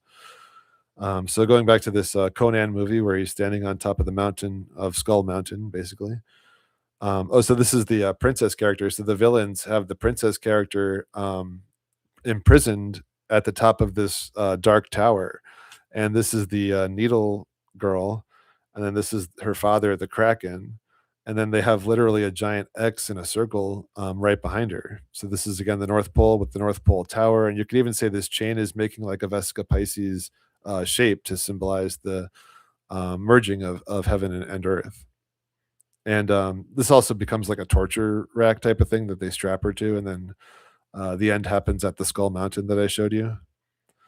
And there's a lot. I mean, that's another one of those movies that's just filled with symbolism. I mean, the villain literally is the Kraken with like a Kraken helmet on, with all the tentacles and stuff. So this movie, Furiosa, it's the newer Mad Max movie. Tons of symbolism, of course. I don't want to get too bogged down in some of these things, but you could check it out for yourself. This looks like the skull and the circle type of symbolism. I mean, there's a lot. There's a lot going on here, but what I wanted to mostly show for now is they get to the location of the Antichrist Luciferian character, who's Chris Hemsworth, and he lives in this area that's like these concentric circles. And to get in, there's this giant X, and they have to drive through this gate. So they go through this gate, the X gate to the North Pole with the concentric circle area, and then a big fight ensues. And the first thing that happens is the glass breaks. When you see glass breaking in these important scenes like this is symbolic of the dome breaking. And here we have like the skull, and it's like it's got the concentric circles too, but it's also spinning these spiked balls. I'll show you that too. And I've shown it in the past too. And here we have like the skull and the circle, the X skull and the circle. It's kind of almost like the pirate flag and the tower. And she's sniping. Oh, so here's another way they get the X into these movies too, like the X in the circle. It's like the target we were talking about, and she's trying to shoot Chris Hemsworth. And when they show her location where she's sniping, they also like this is unnecessary to show, but she's got the spiral and the X shape right here on her motorcycle. And the spiral comes up a lot too. This is like the portal symbolism, the plasma symbolism as well, and like in Donnie Darko, and in a lot of jet engines. In the middle of the jet engine, it's like this spiral shape also. And jet engines are another big Mandela effect, by the way. If you don't know about that, just picture in your head where you think engines are located on the wings of a normal passenger airline. Um, and then look up some pictures on Google of where those engines actually are, or just go to an airport and just look at some planes, because the engines are definitely not where I remember them being. Let's see. Um, oh, so he shoots this missile at her and it explodes. And then here we see like the phoenix symbolism for her. So she's buried under all this like ash basically, and then she rises from the ashes. So this is a phoenix symbolism. Whenever a character does that, it's usually the hero character doing it, because that's also Christ symbolism, the phoenix symbolism. Let's see. So, oh, and she throws like this X cable that this other main character grabs onto, and he also so he takes a leap of he jumps and does like a leap of faith to this X like crane or tow cable, and then she saves him. And here's another scene in the movie where this is that skull on the back with the concentric circles of this truck, and here you can see the spiked balls, and then this is like the spear, and then the spear versus the spiked ball and the explosions and all that. I don't want to get overly into that. Oh, I guess I wanted to show. So this is crazy too. Like, so one of the villains literally rides around in like this kraken looking tentacle. It's like a hang glider type of thing. Well, this is more like a hang glider, which is also the bat symbolism. I mean, this movie's another crazy movie with just endless symbolism. But they have like these really interesting contraptions that they fly around in. So this one represents the bat, and this one represents the kraken. And here you can see the bat, and then he crashes into this crane thing, and this whole thing gets set on fire, and he becomes like the dark phoenix symbolism. Then the main character is looking back through this mirror, and the mirror gets shattered. So we have the breaking glass and the mirror, and then the kraken with the horns. That symbolism, like the apex dome, basically. So he's firing on them, and then she has this, the North Pole spear. This is basically like the blue beam. So it's got like this X in a circle, and then it's a spear. Then she shoots the spear through the kraken. So this is what we often see. And normally the spear goes through the middle of the kraken. In this case, it doesn't, because they didn't want to kill him yet. They wanted to do something else with him. So here you can see the whole scene and how ridiculous it is. Where this is the vehicle of the main characters, and the burning, dark phoenix symbolism with the kraken on the back, and now he's attached with this spear.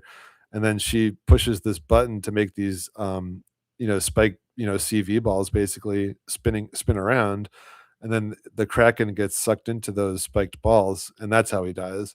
So this is what we often see too, where it's usually a blue beam versus the kraken, or the CV versus the kraken, because I think the CV was a good thing, frankly. And then he gets sucked into this and killed. And then the kraken becomes part of their vessel. It's like just stuck to the back now. And the dark phoenix does too. So here we see like the Vesica Pisces type symbolism. Oh, so this is pretty crazy too. This is how spoilers, but this is how Chris Hemsworth ends up. So he's at the bottom of the North Pole basically, and then the tree, the world tree grows up like from his like crotch area. And I don't want to get too into that. I mean, it's a little over the top, but this is like the beginning of the new world tree, basically, from like the living corpse of Satan, essentially. And then she goes to rescue the imprisoned women from the top of the tower. All right, so getting into Stephen King's It movie, this is of course like the Kraken with the tentacles, the hand tentacles, the hair often represents the Kraken tentacles too, the dome and all that, and the clown too, of course. But what I wanted to show you was when the kids go to confront it at its home, it's this X, and then here would be the well to the abyss. So they clearly show this North Pole X because this is where the Kraken lives. There's the portal. Here's a better view of the X with the concentric circles. And here's the mist. So the mist fills the area so they can't see. And then the kids have to fight the Kraken, and the girl shoots like a rock. She uses the does she I think I have an image of that actually. Don't I? Yeah. Hmm. I thought I did. Oh well. Well, the girl has like the Y-shaped like if you look at the thumbnail for this, like Bart Simpson has the slingshot, and it's like got like the Y shape to it, which is like the flux capacitor and other things, which is also a Mandela effect, which is, it's just endless with the connections and all that. But anyway, the when he goes down into the well in the abyss, he's also like shooting the blue beam up out of his head too. It's very strange, and also like the Incredibles, he's got like one arm up and one arm down. This is like that plasma symbolism, and he goes down into the abyss. So this movie Phantoms, this is like the blue beam and all that. Just want to try to get through this a little quicker. This X one is, I think, the longest section.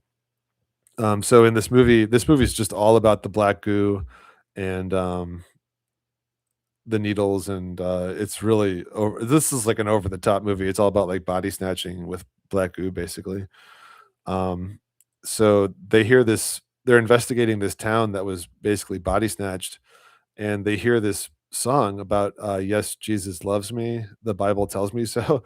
And it's coming from this well, basically, like this is like the abyss in this movie. And they look in here, and here's the X in the circle. It's in this drain. And then the guy looks down, and he's like, "Oh, it's nothing." He doesn't see anything. And then of course, the second he says it's nothing, all this black goo shoots up into his face, and breaks through his outfit and takes him over and all that. And then there's of course a scene in the church, which is typical, and you got this blue and yellow Christ symbolism with the Vesca Pisces and a bunch of other things. Then also the dog symbolism, like the dog is reverse of God. So in these movies, they often have a dog that's body snatched. It happens in The Thing, it happens in The Hidden, it happens in Phantoms, and other movies too. There's usually like a dog that's taken over in some way, or like an imposter or something. And then this guy's falling for it, and he thinks it's like a good dog, but then it shoots like the tentacles right into his face. Oh, and then they say like at the base of this statue of Mary, there's this pile of metal, and they're like, "Oh, it's like an offering." It's a large accumulation of metal stuff. So then this guy, who's actually Lawrence of Arabia, like he's not like this isn't just like some random movie. This is what's his name? Peter. Well, the actor who plays Lawrence of Arabia, I just kind of forget his name right now. Oh, Peter O'Toole. So he's saying it's not an offering; it's undigested remains from this Kraken entity, because it doesn't eat the metal; it eats like everything else. And then he says a little something preserved for later. So there's still like this one body that it hasn't eaten yet. And he says like a spider. So again, they're comparing the Kraken to the spider. And then he's warning all these people. He's like, it's here, it's everywhere, it's all around us, this Kraken entity. And then these black goo puddles start forming under this one scientist. And then Rose McGowan says, "Oh, Jesus." And they constantly, like I said, it's just, you wouldn't think about it in Hollywood movies, but they're just always saying Jesus or Christ. And here I say, Hollywood characters will often say Jesus or Christ, and they often say it too when referring to this Kraken, because it's an inversion. This is the Antichrist, but then they say Jesus or oh my God or something whenever they see it. Like the scientist in Venom, when he first sees the alien Venom, he goes, "Oh my God," because that's his God. But then they also do it's not just that from Hollywood. Like I showed you with the Harley Quinn thing with the spear. Um, like they talk about Jesus and God in relation to that spear that defeats the Kraken and goes through the Kraken eye. So you have to look at the context of what's going on too. So here's like the "I can't breathe" symbolism. This guy's helmet starts filling up with the black goo. This is also symbolic of the black goo dome and Copper Field. This is, there's a lot to that too. I think Enter the Stars often talks about like the copper blood and all that. So if you're interested in that, check his channel out. The black goo dome, the glass breaks and this guy dies, but it's symbolic of him spiritually dying.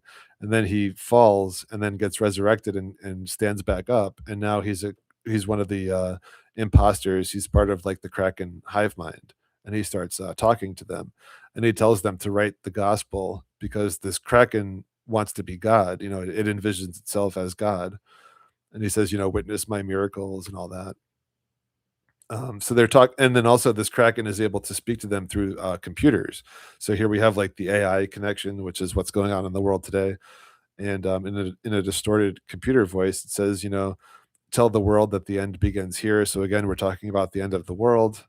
And they ask him who he is, and it says countless, and then like the legion of demons. And he says, "I am Baal." And he says, "Only in me can you achieve immortality, not in God, not in Christ." So then Ben Affleck's like, "We have to find its weakness," and Peter O'Toole's like, "What weakness?" And he's like, "It's ego. If it thinks it's Satan, then it's full of pride." I mean, it's just amazing how much biblical stuff is in all these movies.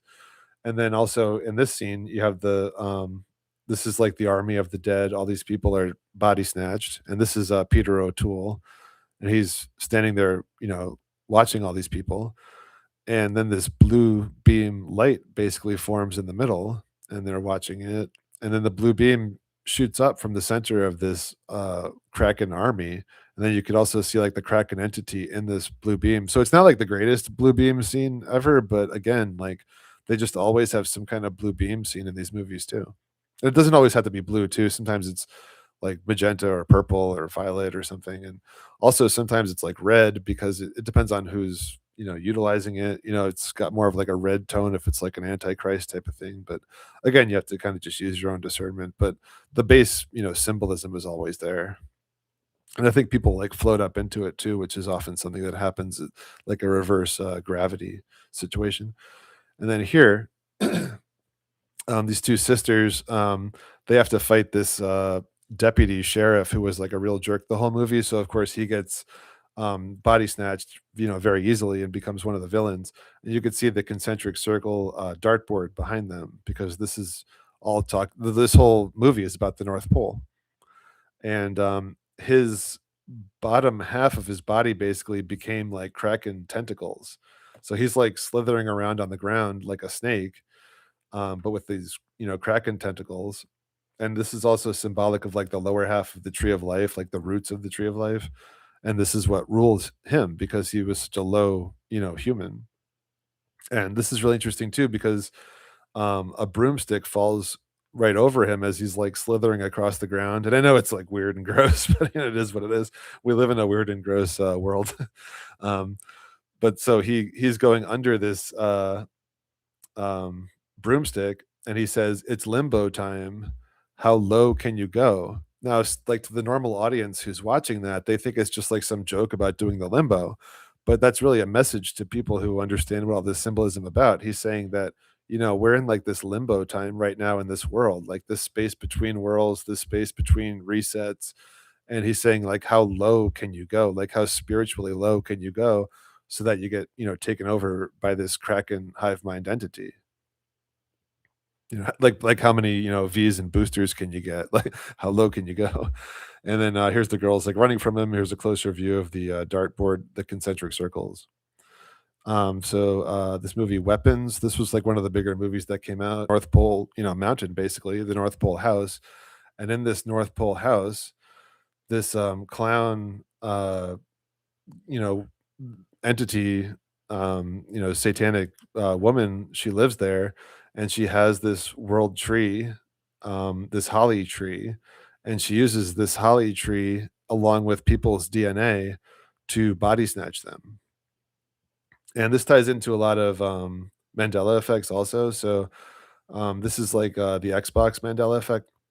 This isn't a big one for me because I didn't have an Xbox, but I clearly remember it being X dash box, and now the dash is merged into the B. So again, I think this relates to the North Pole and the cube symbolism and all that. So here you can see this used to be X dash box, and I think Moneybags has a good video on this one too. And X Files, this was like one of my favorite shows, and I just remember it being called X Files, but now it's called The X Files, and I just don't remember anyone ever saying The X Files. It was always just X Files.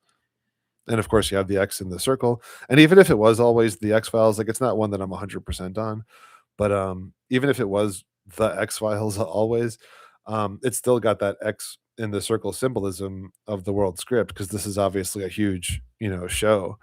So it's all about, this show is all about like the North Pole and things that have to do with that and that kind of symbolism as well. And this one I'm really sure about too. I don't know if I had to go 100%. I'd like to leave the 100% for ones that I'm like absolutely 100% sure on. But this was an anime I watched a long time ago. It's called Hunter x Hunter. It looks like it should be called Hunter X Hunter, but the X isn't pronounced when you say the title. But the second Hunter, it was not like mirrored upside down like this. Like it just read Hunter Hunter. It wasn't like Hunter and then upside down Hunter. So to me, this is definitely a Mandela effect.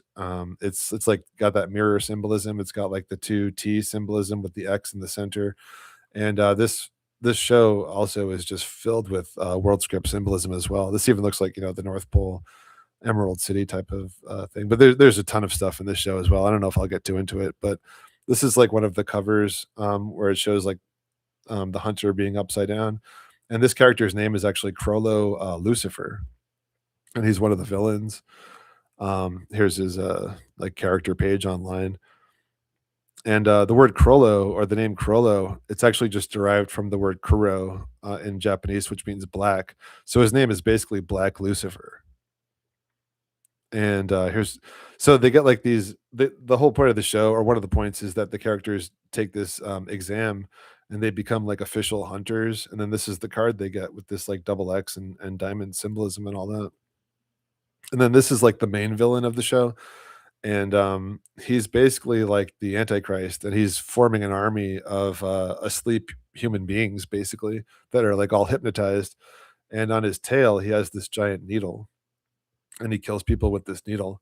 And his name is extremely interesting. Here they show him, killing people with the needle, and here he's like threatening this girl with the needle. And his name is Meruem. So he's basically representative of Mount Meru and like M. So it's like Meru M, like Mount Meru. And here's, if you're interested in looking up more about Mount Meru.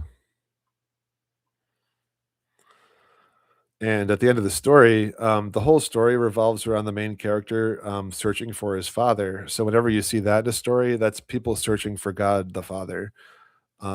And at the end of the story, he finds his father, but his father says, I'm only going to talk to you at the top of this world tree. So he literally has to climb to the top of this gigantic world tree, and that's where his father is. And then that's where they finally get to meet and have a conversation. So this is like the communications tower. It's also the world tree. It's also, the bell tower and the water tower and all that too. So here he is climbing the world tree, and then he gets to the top, and he gets to finally talk to his father at the end of the story. So this is basically like us climbing to the top of the communications tower to speak with God. And I forget what this is. I don't want to get too into it just because this presentation is so long. But you could check it out on your own. I forget exactly why I wanted to say that. But this is a map of the whole Hunter x Hunter world, and this is the map of the world that the characters know about. And you can see how it looks pretty much identical to a flat map of the Earth. And then outside of this map, there's all these other things, this undiscovered lands that the characters haven't gotten to yet and don't really know about. And of course, this X symbolism comes up a lot in the media and in all these world stage characters and all that. So here's Elon Musk. His first big company was called XCOM, like the X company. It's kind of like if you've seen like the Tron movies, the big company is NCOM. So it's kind of like the North company, the X company, North Communication, X Communication. And of course, Elon is obsessed with X. Like his son is named X. His he turned Twitter into X. The Hyperloop logo is an X, and a bunch of other stuff. Or maybe not a bunch of other stuff, but I mean that's enough. But I think there are some other things too.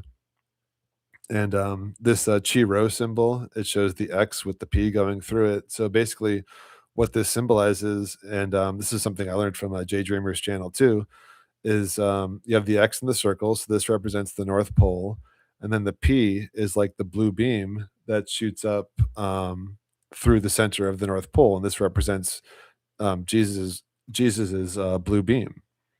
And this is almost like a D at the top too, like a door or like a portal. And then this is also like the alpha and omega symbols on the side as well, because the blue beam symbolizes the beginning and the end of these reset periods.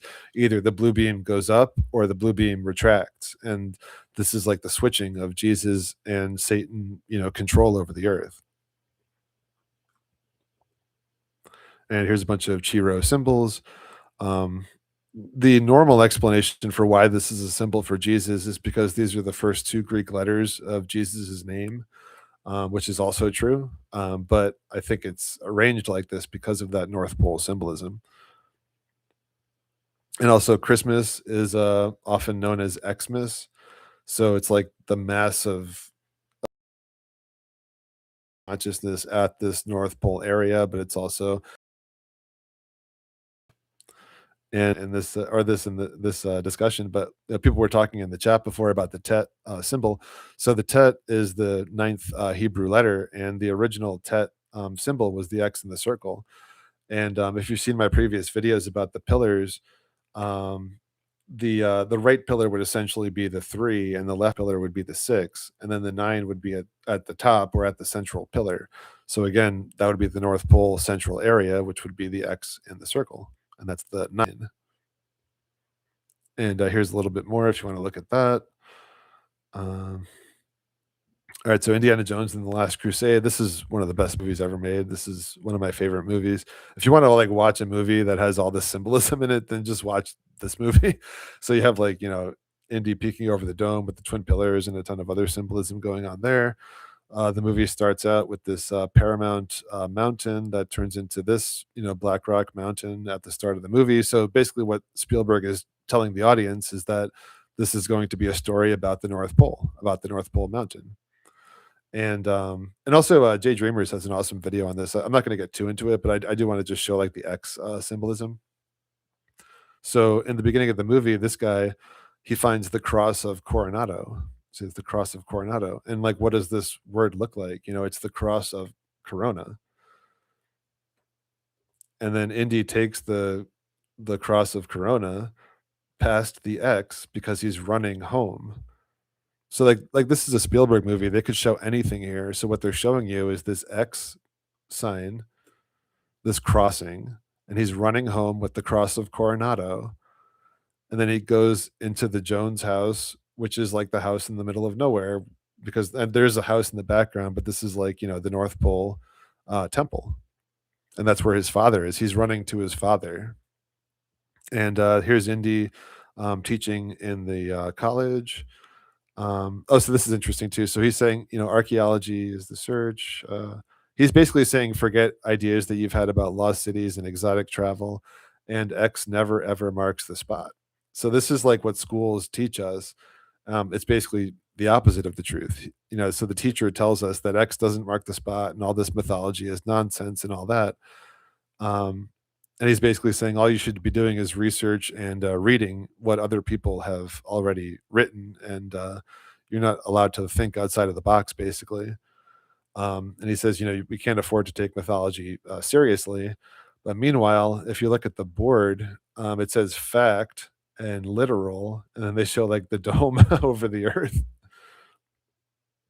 And then when Indy gets put on this quest to find the Holy Grail, he's shown this tablet by this main villain here, and he says they found the tablet in the mountain region in the north, and they're talking about the Holy Grail. There's actually a lot of interesting stuff in this conversation. I didn't want to include too much of it, but they even bring up the Arthur legend in relation to all this Christ, Holy Grail stuff. So again, comparing King Arthur with Jesus and all that, and eternal life, which would be at paradise in the Garden of Eden. And they get to this library, which is a North Pole location within the story. And this is interesting too, because Indy looks at the library and he goes, "That doesn't look like a library." And this is like what all the old world channel of researchers often say, like John Levi and people like that, where it's like, this isn't a library; it's an old world building that was just repurposed for a library. And he says, it looks like a converted church, but I would say even a lot of these churches are just repurposed old world buildings. So they go inside of the library, and she says, "We are on holy ground." And then Indy sees he's looking for the X. So he's doing the exact opposite of what he was teaching the students to do. So while he's looking for the X, he notices the spiral staircase, and the spiral staircase is often in all these movies and stories. And he goes up the spiral staircase and he sees the X on the ground. And X marks the spot. And he even says X marks the spot. So it's literally just the opposite. And then let's see, Matrix Revolutions. I've talked about like all these movies, most of them before. So here we have the X symbol on the poster. And when at the end of the third movie, when Smith enters Neo's world as an imposter, so again we have the imposter, the body snatcher symbolism. He ends up blinding Neo. So here he takes away his normal eyesight, but then Neo learns to see with his inner eye, which is what we've all been learning to do over the last decade or so. And so what Smith actually did, he didn't blind Neo, he awakened Neo, and Neo's able to see him despite not being able to see physically. and then he goes into Smith's world where he's taken over the Matrix, and we have this big plasma storm and all the imposters. This is the Kraken army of the spiritually dead, and Neo fights Smith for a while, and at the end, he just allows Smith to take him over basically because Neo's. Um, so this is the marriage of the twin pillars. So basically, Neo would be the right pillar, and Smith would be the left pillar. And Neo is the Christ figure. Smith is the Antichrist figure, and the Kraken, of course. So you have the black goo Kraken tentacles taking Neo over, but Neo is plugged into the machine mainframe, which is the MM. I don't know if you guys can see that, but if you guys can't read anything on the bottom, these are from my previous videos. So I would definitely recommend checking them out. There's a lot more information on these topics in those videos too. So Neo's plugged into the source at the MM at Mount Meru, and here's also like the Kraken hair and the cross and all that. And his light is basically so bright that it overpowers Smith's darkness. So then Smith literally explodes with light, and this is what happens when hopefully when we merge our twin pillars, that our light pillar is so, you know, big and powerful and filled with spirit and all that, to the point where whatever darkness we have in our left pillar, it's turned to the light from our, you know, bright shining light. It's too powerful for the darkness, and it turns all of it to light. And then they show the eclipses through Smith's glasses. So here's all the different Smiths with the eclipses. And then when Smith explodes, they show the X in the circle at the North Pole. And then they're on these streets, and this looks like the North Pole map with the four continents and the four rivers. And then you have the Star of Bethlehem and the X in the circle in the center. And it looks just like this. All right. And now we'll get into the last one, the bullseye. All right. Let's see. Yeah, I think I missed a lot in the chat. Oh, was it buffering? Yeah, sorry guys. I did get a new computer, so it's not the computer. So it's either the internet or something else. I don't know.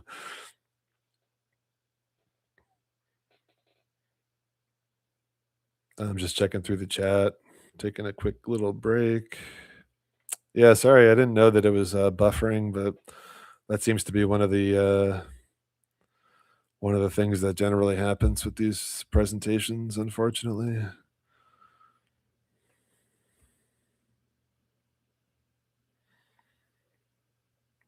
Hey, Lucy, good to have you.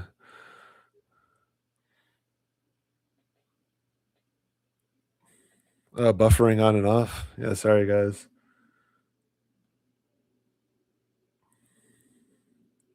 Ah,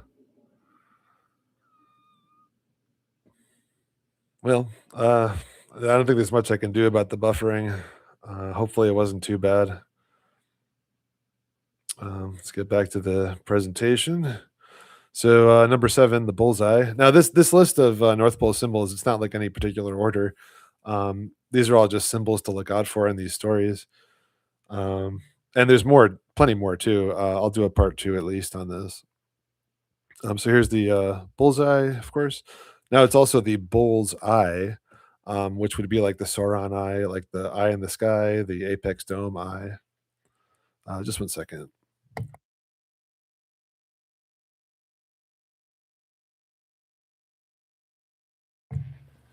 And this is also, of course, the Vesica Pisces and the eclipse and the red plasma and all the symbolism that goes with all that. And the center trees, like the center of the world tree, trees have these concentric circles too, interestingly enough. So the world tree at the center of the world also would have, you know, the concentric circles right there as well inside of it. And here in the Invasion of the Body Snatchers movie, I talked about this a lot. This poster is really over the top too. I've shown that too in the past, but yeah, I mean, if you want to check it out, it's really crazy. But at the end of the movie, they show a dartboard. Now, I realize a dartboard is a kind of a common thing to have, but it's when it's in conjunction with all these other things. So, like, you know, we have the dartboard and we also have the water tower. And there's also the needles and the dartboard, and on top of all the body snatching and everything else that's going on in this movie. So Donald Sutherland takes one of the needles to protect himself, but then we also have Leonard Nimoy, the villain, who's got the bad needle, who's that he wants to put them to sleep so they can be body snatched.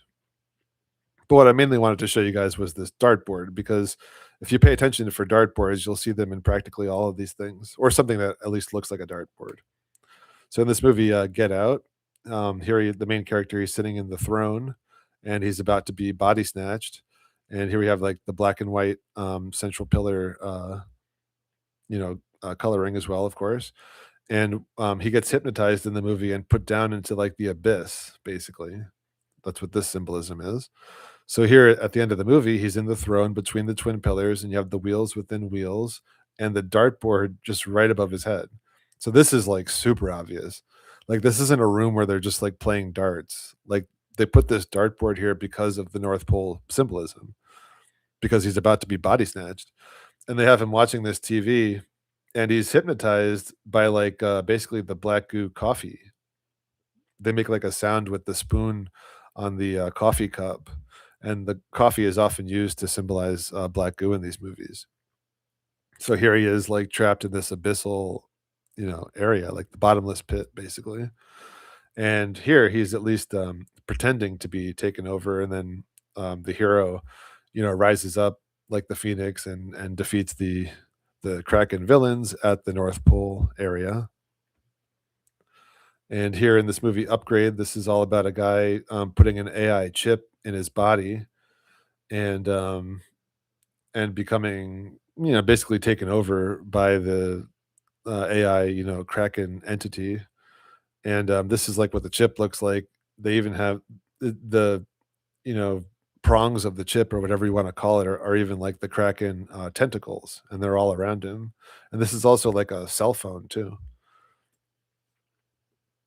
So in the beginning of the movie, so since this movie is about like a fall from grace, so this main character and his wife, they already live in paradise. So the movie basically starts out with like Adam and Eve in paradise. Usually these stories like end up in paradise, but there's also inversions, and there's hundreds, if not thousands, of these world script media productions. So they tackle this all this symbolism from different angles and different inversions and things like that. So these characters start out in paradise, and then he ends up in hell or the abyss at the end of the movie, because he puts the AI Kraken into his body. He basically got the V. And here in his house, you can see the eclipse lighting on the wall. And this, tree, it's like they have a garden over here. So here's like the Garden of Paradise. Here's like the, world's about to merge type symbolism. They haven't merged yet, but it's like that. And here's the eclipse. And then they show in his garage, he's got the dartboard for the North Pole, because they're already at the North Pole. And then they show the phoenix. He's working on his Firebird, the cross on the steering wheel. And then the camera shows, and also you got the bike back here for the eclipse symbolism as well. And the lamp right above his head, because he starts out enlightened, but then throughout the course of the movie, he becomes, possessed by the AI. And here, when he's going to sell his Firebird, he's going to sell his Phoenix vessel. They leave paradise, and as they're leaving paradise, they cross a bridge, and they show this building here, which looks like, um, the top of the tower with the blue beam and the Garden of Eden. So they're leaving this area. I mean, this is really interesting here. And going back to Twin Peaks, so here you can see they're 28 miles east of Seattle. Oh, okay, yeah. So in the sheriff station, they have the dartboard, because this is the North Pole symbolism. And then Cooper. So like this is a movie by David Lynch.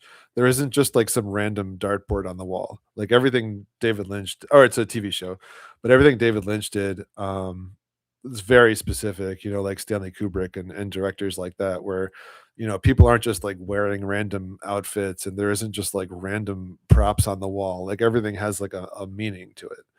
So when Cooper asks about the white and the black lodges, he walks right over to this dartboard and stands right in front of it. And then Hawk, the deputy, he tells him his people's like legend about the Black Lodge and the White Lodge. And this is actually a very interesting conversation. If you check out my Alien Invader Body Snatcher video from a long time ago, I think I have this whole conversation in the video. If you're interested, that's a pretty sweet video too. There's a lot of interesting stuff in there about all the body snatching. So here's the Shining. The Overlook Hotel is, of course, the a North Pole location. You got the North Pole Mountain. You got the maze, the hedge maze. This is Stanley Kubrick, and of course, the kid Danny. He's playing darts. So here's the dartboard in the North Pole location. So this is all about the concentric circles and the bullseye and the needles. And then he looks over while he's playing darts, and he sees the twin girls who were killed. They're basically like spirits, and they're doing the M handhold, and they're also wearing like the Columbia light blue and white coloring. And also back here too, you got the monarch and the eclipse symbolism too. And people tend to jump to the MK Ultra aspect of this, which I agree with, but also with the butterflies, it's about evolution, and that's like where the 88 comes into play too. And making the M handhold, it's almost like they're like wings of the butterfly as well. And here, Captain America, we got the bullseye shield. This is of course representative of the North Pole and a bunch of other things. I don't want to get too into. I kind of want to wrap this up. It's been a long presentation, and my voice is kind of going. Here's the poster for the new Greenland movie. I haven't seen this yet. I saw the original Greenland, but of course here you got the concentric circles because this movie is all about getting to safety at the North Pole before Armageddon. At least the first one was. But the I'm not sure what the second movie is about yet. So the Superman. This is the new Superman movie. I did see this. It came out last year, and one of the villains is literally the AI Kraken, like nanotech, programmable matter, and she's got like these tentacles. And there's literally a scene where she covers Superman's face with the black goo nanotech to the point where he can't breathe, and then he rises up off the ground like the blue beam because he's representative of Jesus and the blue beam, and he shoots up into the sky to try to get the black goo off of his face, and then he shoots back down to the earth and goes under the earth to get the black goo off of him. And when he's under the earth, he does get the black goo off of him, and that's where he also learns the truth about this other villain who's had a mask, and the other villain turns out to be a clone of him. So this is like the whole, doppelganger symbolism again as well. And in Superman, at the North Pole, he actually has this is where he has his fortress of solitude, like literally at the North Pole, and it's the crystal cave where he's able to speak with his father, who represents God. And here he's getting all his memories back, and he's sitting in this chair inside of all these concentric circles with the crystal cave, watching his memories. And the Flash, I don't really know much about the Flash. I did see the Justice League movie, but apparently the Flash literally lives in Central City, and the Flash represents the blue beam because he's like just like the lightning fast plasma.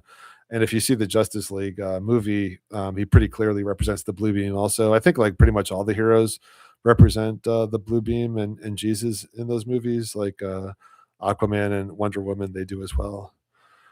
So here we have Attack on Titan. This is the map of the main city where the main characters live. And of course, you have the concentric circles. So this is the North Pole area. And they literally call it paradise. So in Wonder Woman, they live on the Paradise Island. In Attack on Titan, they live in the Paradise concentric circles because paradise, or the Garden of Eden, is at the North Pole, at the center of the world.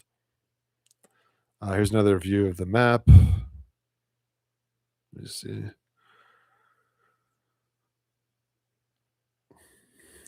Just one second. But I just wanted to make sure you could see this word paradise here, but I think it shows up. Yeah. So here's another view of it too, the concentric circles. Okay, so there's this part at the end of Attack on Titan where the main character literally has his head shot off, which sounds ridiculous, but what that is it's symbolic for ascension. Like when you see like the symbol of the pyramid with the capstone above the pyramid, that's like a symbol for us ascending above the physical. um, so, even though it looks like he died, he doesn't he comes back to life afterwards, but his head shooting up is symbolic of him, spiritually ascending, and then instantly he's transported to this world where there's this giant blue beam tree, the world tree, and then he also learns, the truth about what's going on. And of course, the bullseye. I think this might be the end. Oh, okay, no, there's a little bit more. So of course the bullseye represents or this target Mandela effect. I think represents the bullseye as well, of course. And these Tron movies are huge too. So here, I actually got the Tron poster behind me on the wall, but this so we got the concentric circles for the North Pole. We got the union of male and female. You got this Star of Bethlehem, the eight-pointed star, the concentric circles disc here, and then of course the blue beam shooting up through the dome. So I mean, this poster is really incredible, and it's like one of the best movie posters I would say as far as the symbolism goes. And this is also Mandela affected because there's zero chance the Tron logo looked like this. This one I'm 100% sure on. There's absolutely no way this was just a normal looking R, and this was a normal looking N, and it did have this, coloration to it and this kind of font, but the R wasn't weirdly broken off like this. And the N, now it looks like kind of like an up arrow and a down arrow too, perhaps like a as above, so below type of symbolism. But that's definitely a Mandela effect, and Tron Legacy is also Mandela affected. Oh, here we go. So the Tron Legacy poster is pretty much the same thing. You have the concentric circles, you got the blue beam shooting up with the union of the male and female, and this is also Mandela affected. The T wasn't broken off here; it didn't connect to the R, and then the N looks like two arrows again. So very interesting. Also interesting too that in Tron Legacy, the T connects to the R, but in the original Tron, it doesn't. So I think they're both Mandela affected, but it's purposeful what the Mandela effect is doing. And I think I don't know what these exactly mean yet, but I'm saying, in my opinion, I think God is changing them on purpose with very specific detail because this T could be merged right into this R right here, but it just isn't. But in this one, it is. So I think there's something to that. It could be because of the word legacy that's added to it.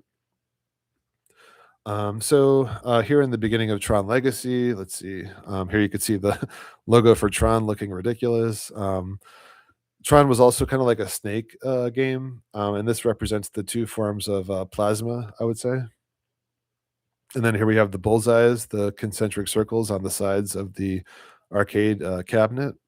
And then they also show an aerial view of this light, and this light has the X on it.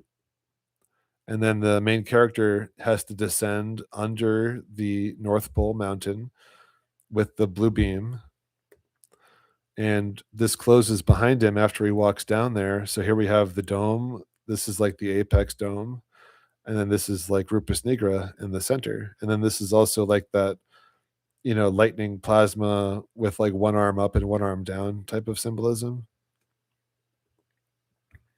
And when he goes under the North Pole Mountain, he sits in the throne between the twin pillars and under the dome. And behind him is this big X, and the X is a beam. So this is like the blue beam at the X North Pole. And then the beam shoots him and transports him to another world. So this is the merging of worlds at the North Pole. And then at the end of the story, the three main characters. This is the main character. He represents us, whether you're a man or a woman, and he's saving this princess character. And then Jeff Bridges is the God character, and they're heading towards this X with the blue beam shooting out of it. And when they get there, it looks kind of like a sword too, for like the sword in the stone. And then they climb up the stairs, like the step pyramid type thing. and they get to the blue beam, and then the Lucifer character, Clue, is guarding the entrance to the blue beam, or he's guarding like the portal at the North Pole. And here's the blue beam shooting through the concentric circles, and here's the bridge. And then eventually, the main character and the princess get to the blue beam and get teleported out of the Tron world. And here you can see the blue beam shooting up out of this North Pole area. And it's similar with Tron Ares, this new Tron movie. And Jay Dreamers actually put out a really awesome video on this. I definitely recommend checking it out, especially if you've seen this movie. Um, and interestingly enough, they I don't think it's Mandela affected, but they kind of kept the T going into the R, and then they kind of like added their own, flair to it. It'd be funny if this changed in a different way. But I would say definitely keep an eye on this logo because I feel like this is how they made it in Hollywood. So I wouldn't be surprised if it gets changed, but I guess we'll see. But here's like, the God character, the blue beam. And it's also kind of like the Rainbow Road here. There's a lot to it. And these Tron movies are really underrated, I would say, in the truth community. They have a ton of symbolism in them. So here's this show, The Prisoner. Tons of dome symbolism going on. They greet each other with the 666 hand signs. And in the main room where the controller lives, he sits in this concentric circle dome room. And this bike is like the Jupiter Saturn conjunction I was talking about before. Here's another view of the room, and here's like the all seeing eye. Another view of the room, I guess. Yeah, so the concentric circles. So this is like the North Pole being run by the Luciferian hive mind, basically.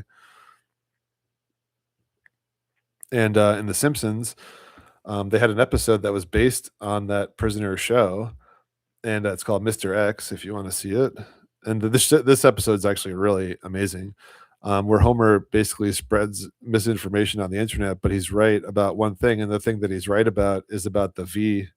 And then the V stuff happened, many years later in reality. And I've talked about this before. I don't want to get too into it, but peacocks often symbolize the dome because their feathers make a dome shape. But also important too is Homer gets kidnapped and put on this island. So he's basically brought to this North Pole island, which is the same thing in The Prisoner. They're mimicking that show, The Prisoner, where he's brought to the North Pole island. And here's like the characters. Let's see. This is, I guess, a TV show. I haven't seen this, but it definitely looks interesting with Jim Caviezel as well, the JC. Okay, so this will be the end of the presentation, I think. So the Simpsons movie. So the Simpsons is the biggest television show of all time, um, and they made a movie, I think, in 2000. Yeah, 2007. And so here we have, the burning house. So this is like the Phoenix symbolism. Then Homer's got like the Columbia colors, the light blue, white, and yellow coloring. And he's also got the O portal. Maggie's like the magical child. Bart's got like the Y slingshot, like in the movie It, but it's like the Y shape, like the flux capacitor. And Marge, you could even say, I actually think so. This is like the biggest show ever, so I can't really say it's a coincidence. But like Homer's head, he's like the dome, and then Marge's head, I mean, she's the blue beam. So I think that's on purpose. That's one of the reasons why this show became so big, in my opinion. And this is also like the pyramid at the bottom of the poster, like the North Pole Mountain. That these posters often have like a pyramidal design at the bottom. Like I showed, like sometimes it's like a road that because of the visual perspective, it makes it look like a pyramid. That type of thing. Uh, hmm, just having some technical problems. Let me. I might have to close this and reopen it or something. 1 second, guys. Of course, it has to get weird right at the end.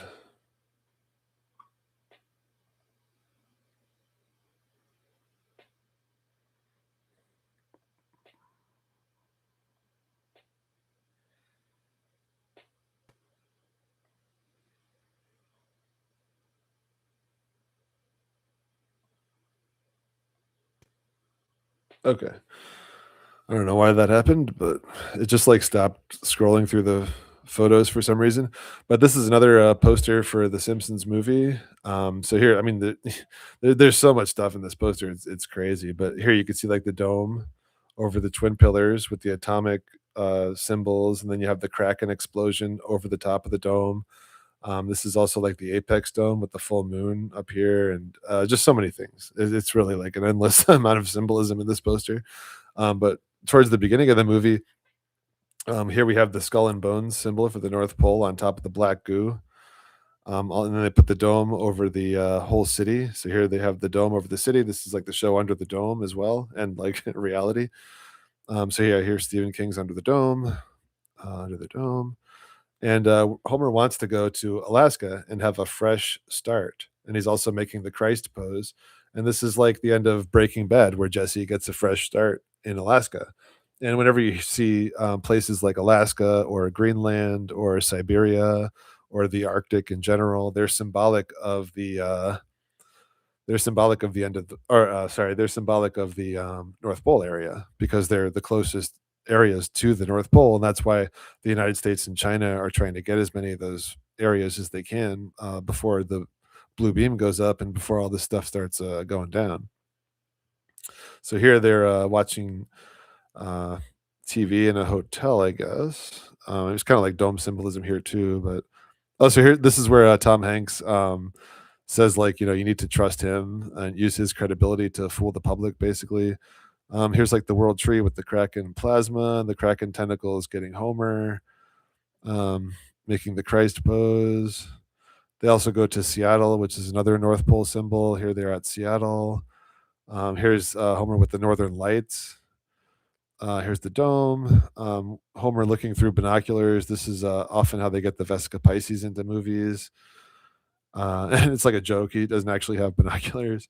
So this is one of the more interesting things too. So the family wakes up. So they wake up. Keep that in mind, and they wake up in this certain area in the middle of the dome, under the dome, and it's this X shape. So they're waking up at the North Pole, and here's like the four continents and the four rivers and the central mountain. It's just like this. And it's just like in Lord of the Rings in Gondor. This is where the return of the king happens at this X in the circle with the dead tree. And this is like the spear or the sword. And this is where Aragorn or the Jesus figure returns as the king of the world. And on top of this dome, um, they have like this plug. And this is symbolic of the apex dome, and they drop in this atom bomb that's set for 8888. And this is kind of like the big brother projection in the sky. Here's the communications tower going up to the top of the dome because they're trying to escape out of the dome. So here's all the people like climbing up, basically like the blue beam symbol going up through the middle of the dome while this guy is distracted. But it doesn't work out, this part of it. But then Homer later on looks up at this apex dome, central part of the dome, and when he looks up, it starts glowing, and then a light comes down, and this is basically the blue beam, and it shows him this vehicle, or you could say like a clip symbolism with the wheels. But he rides this motorcycle, then he rides it past the water tower, and him and Bart spiral up the dome, and they grab the bomb, and then they throw the bomb up through the middle of the dome, and it goes up and explodes over the dome. So what you're seeing here is like the dome of our world and the Kraken, tentacle explosion over at the top of the dome. And then the dome cracks. So this is the crack in the dome, and this is the dome coming down after the blue beam appears. And also the atomic symbol. This is symbolic of our evolution, among other things. I don't think it's a coincidence that the word atom is like the name atom, so it's like the atom bomb. Um, and it's like us returning to the Garden of Eden as like Adam and Eve. And here they're on like the split mountain as the dome is cracking. and it's the Springfield Gorge where they have to take a leap of faith, like in Indiana Jones and in Furiosa and in a ton of like the leap of faith is one of the consistent symbols that happens too, and they're not going to make it over the gorge, so Bart has to use this Y-shaped slingshot to help get them over the gorge, and then they make the Y, hero pose, Atlas pose, and then the whole dome comes down, and everyone's saved basically, and then they end up standing at the top of the mountain, and I think that's the end of the presentation. All right. Well, we came in under 3 hours. I was a little worried about getting to 3 hours. Prefer not to make the streams that long, but yeah, I'll just check out your guys' chats here. It's good to see you guys.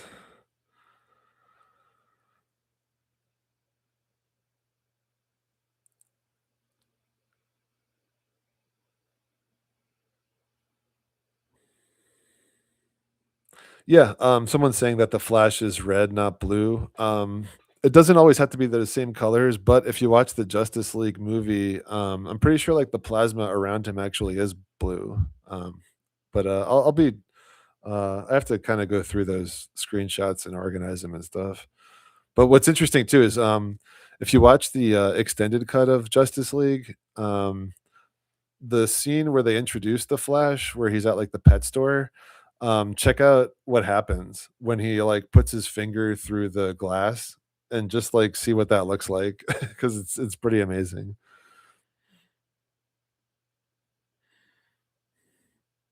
Long story short, it's the blue beam through the dome and then the dome cracking like we just saw in The Simpsons because it's in everything.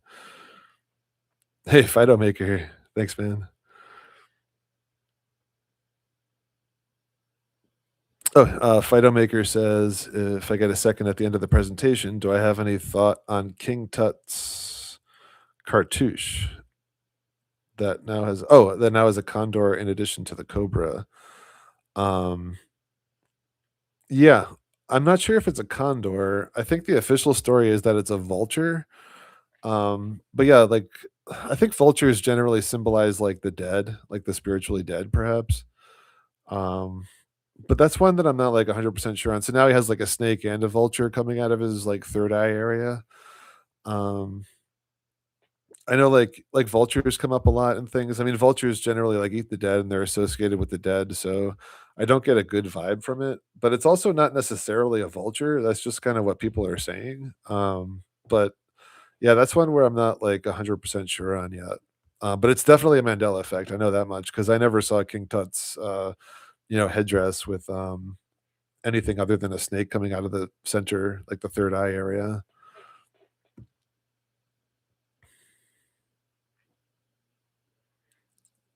Hey, thanks, guys. I appreciate all your comments. Yeah, Lucas watched Under the Dome. Yeah, Under the Dome is one of those shows. It's only 3 seasons. That's one of the oops. That's one of the shows I would definitely recommend watching. It gets pretty weird towards the end, but like the whole third season is like literally just it devolves into like an alien body snatcher story. So like that has like the whole story is about like a town being put under a giant dome. So like what does that have to do with body snatching? Like the reason it has to do with body snatching is because it's about the world script, and body snatching is a huge part of the world script. It's kind of like Lost. Like the whole last season of Lost is all about the Kraken body snatching people too. Thanks, guys. Thanks, Lex. Thanks, Yanni. Thanks, Supernatural Bible Changes. Thanks, Ryan. Appreciate that.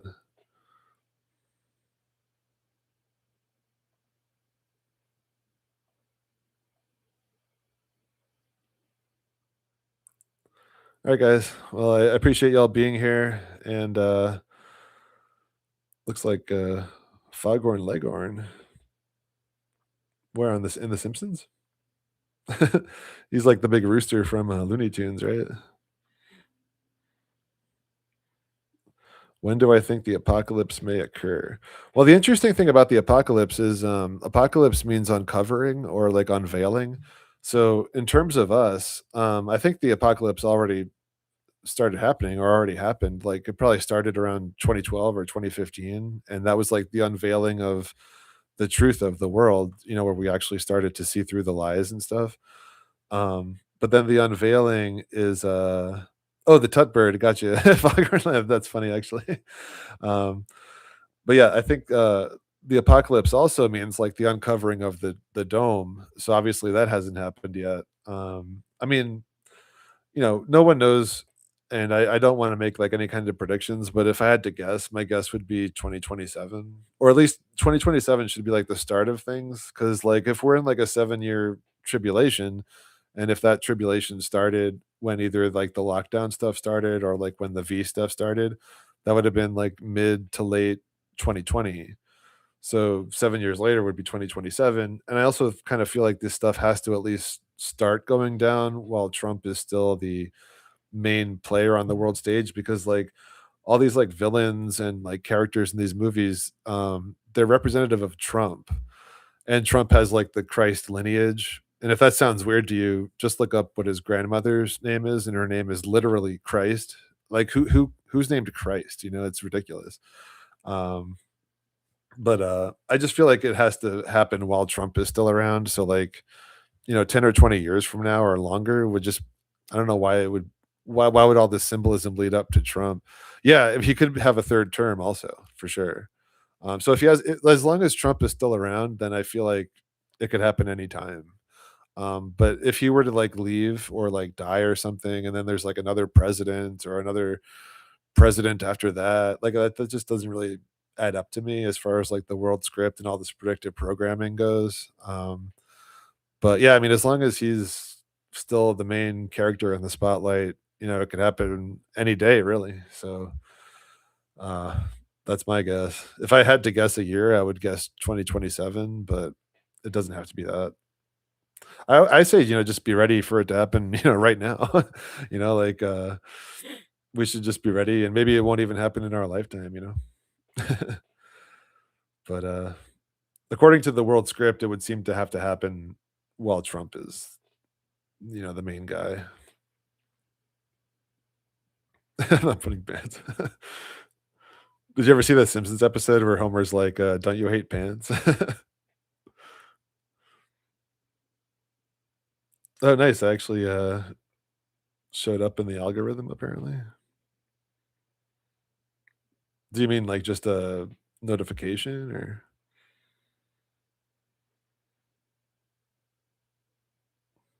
Yeah, I mean, I hope it happens sooner than later. I prefer not to have to go through, another decade of this ridiculous world. I mean, everything's like so ridiculous. I mean, like how many people or how many like thousands of pieces of evidence and connections that people need to see in order to wake up. I mean, if like 1,000 things don't wake somebody up, then 1,001 things aren't going to wake them up either. So I feel like everyone's pretty much had many chances to wake up and find the truth and all that. So to start caring about the truth. So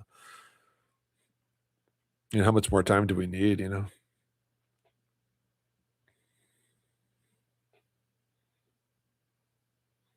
Yeah, Roxy wants to be home when it goes down. Well, hopefully we'll actually go to our real home, which would be paradise.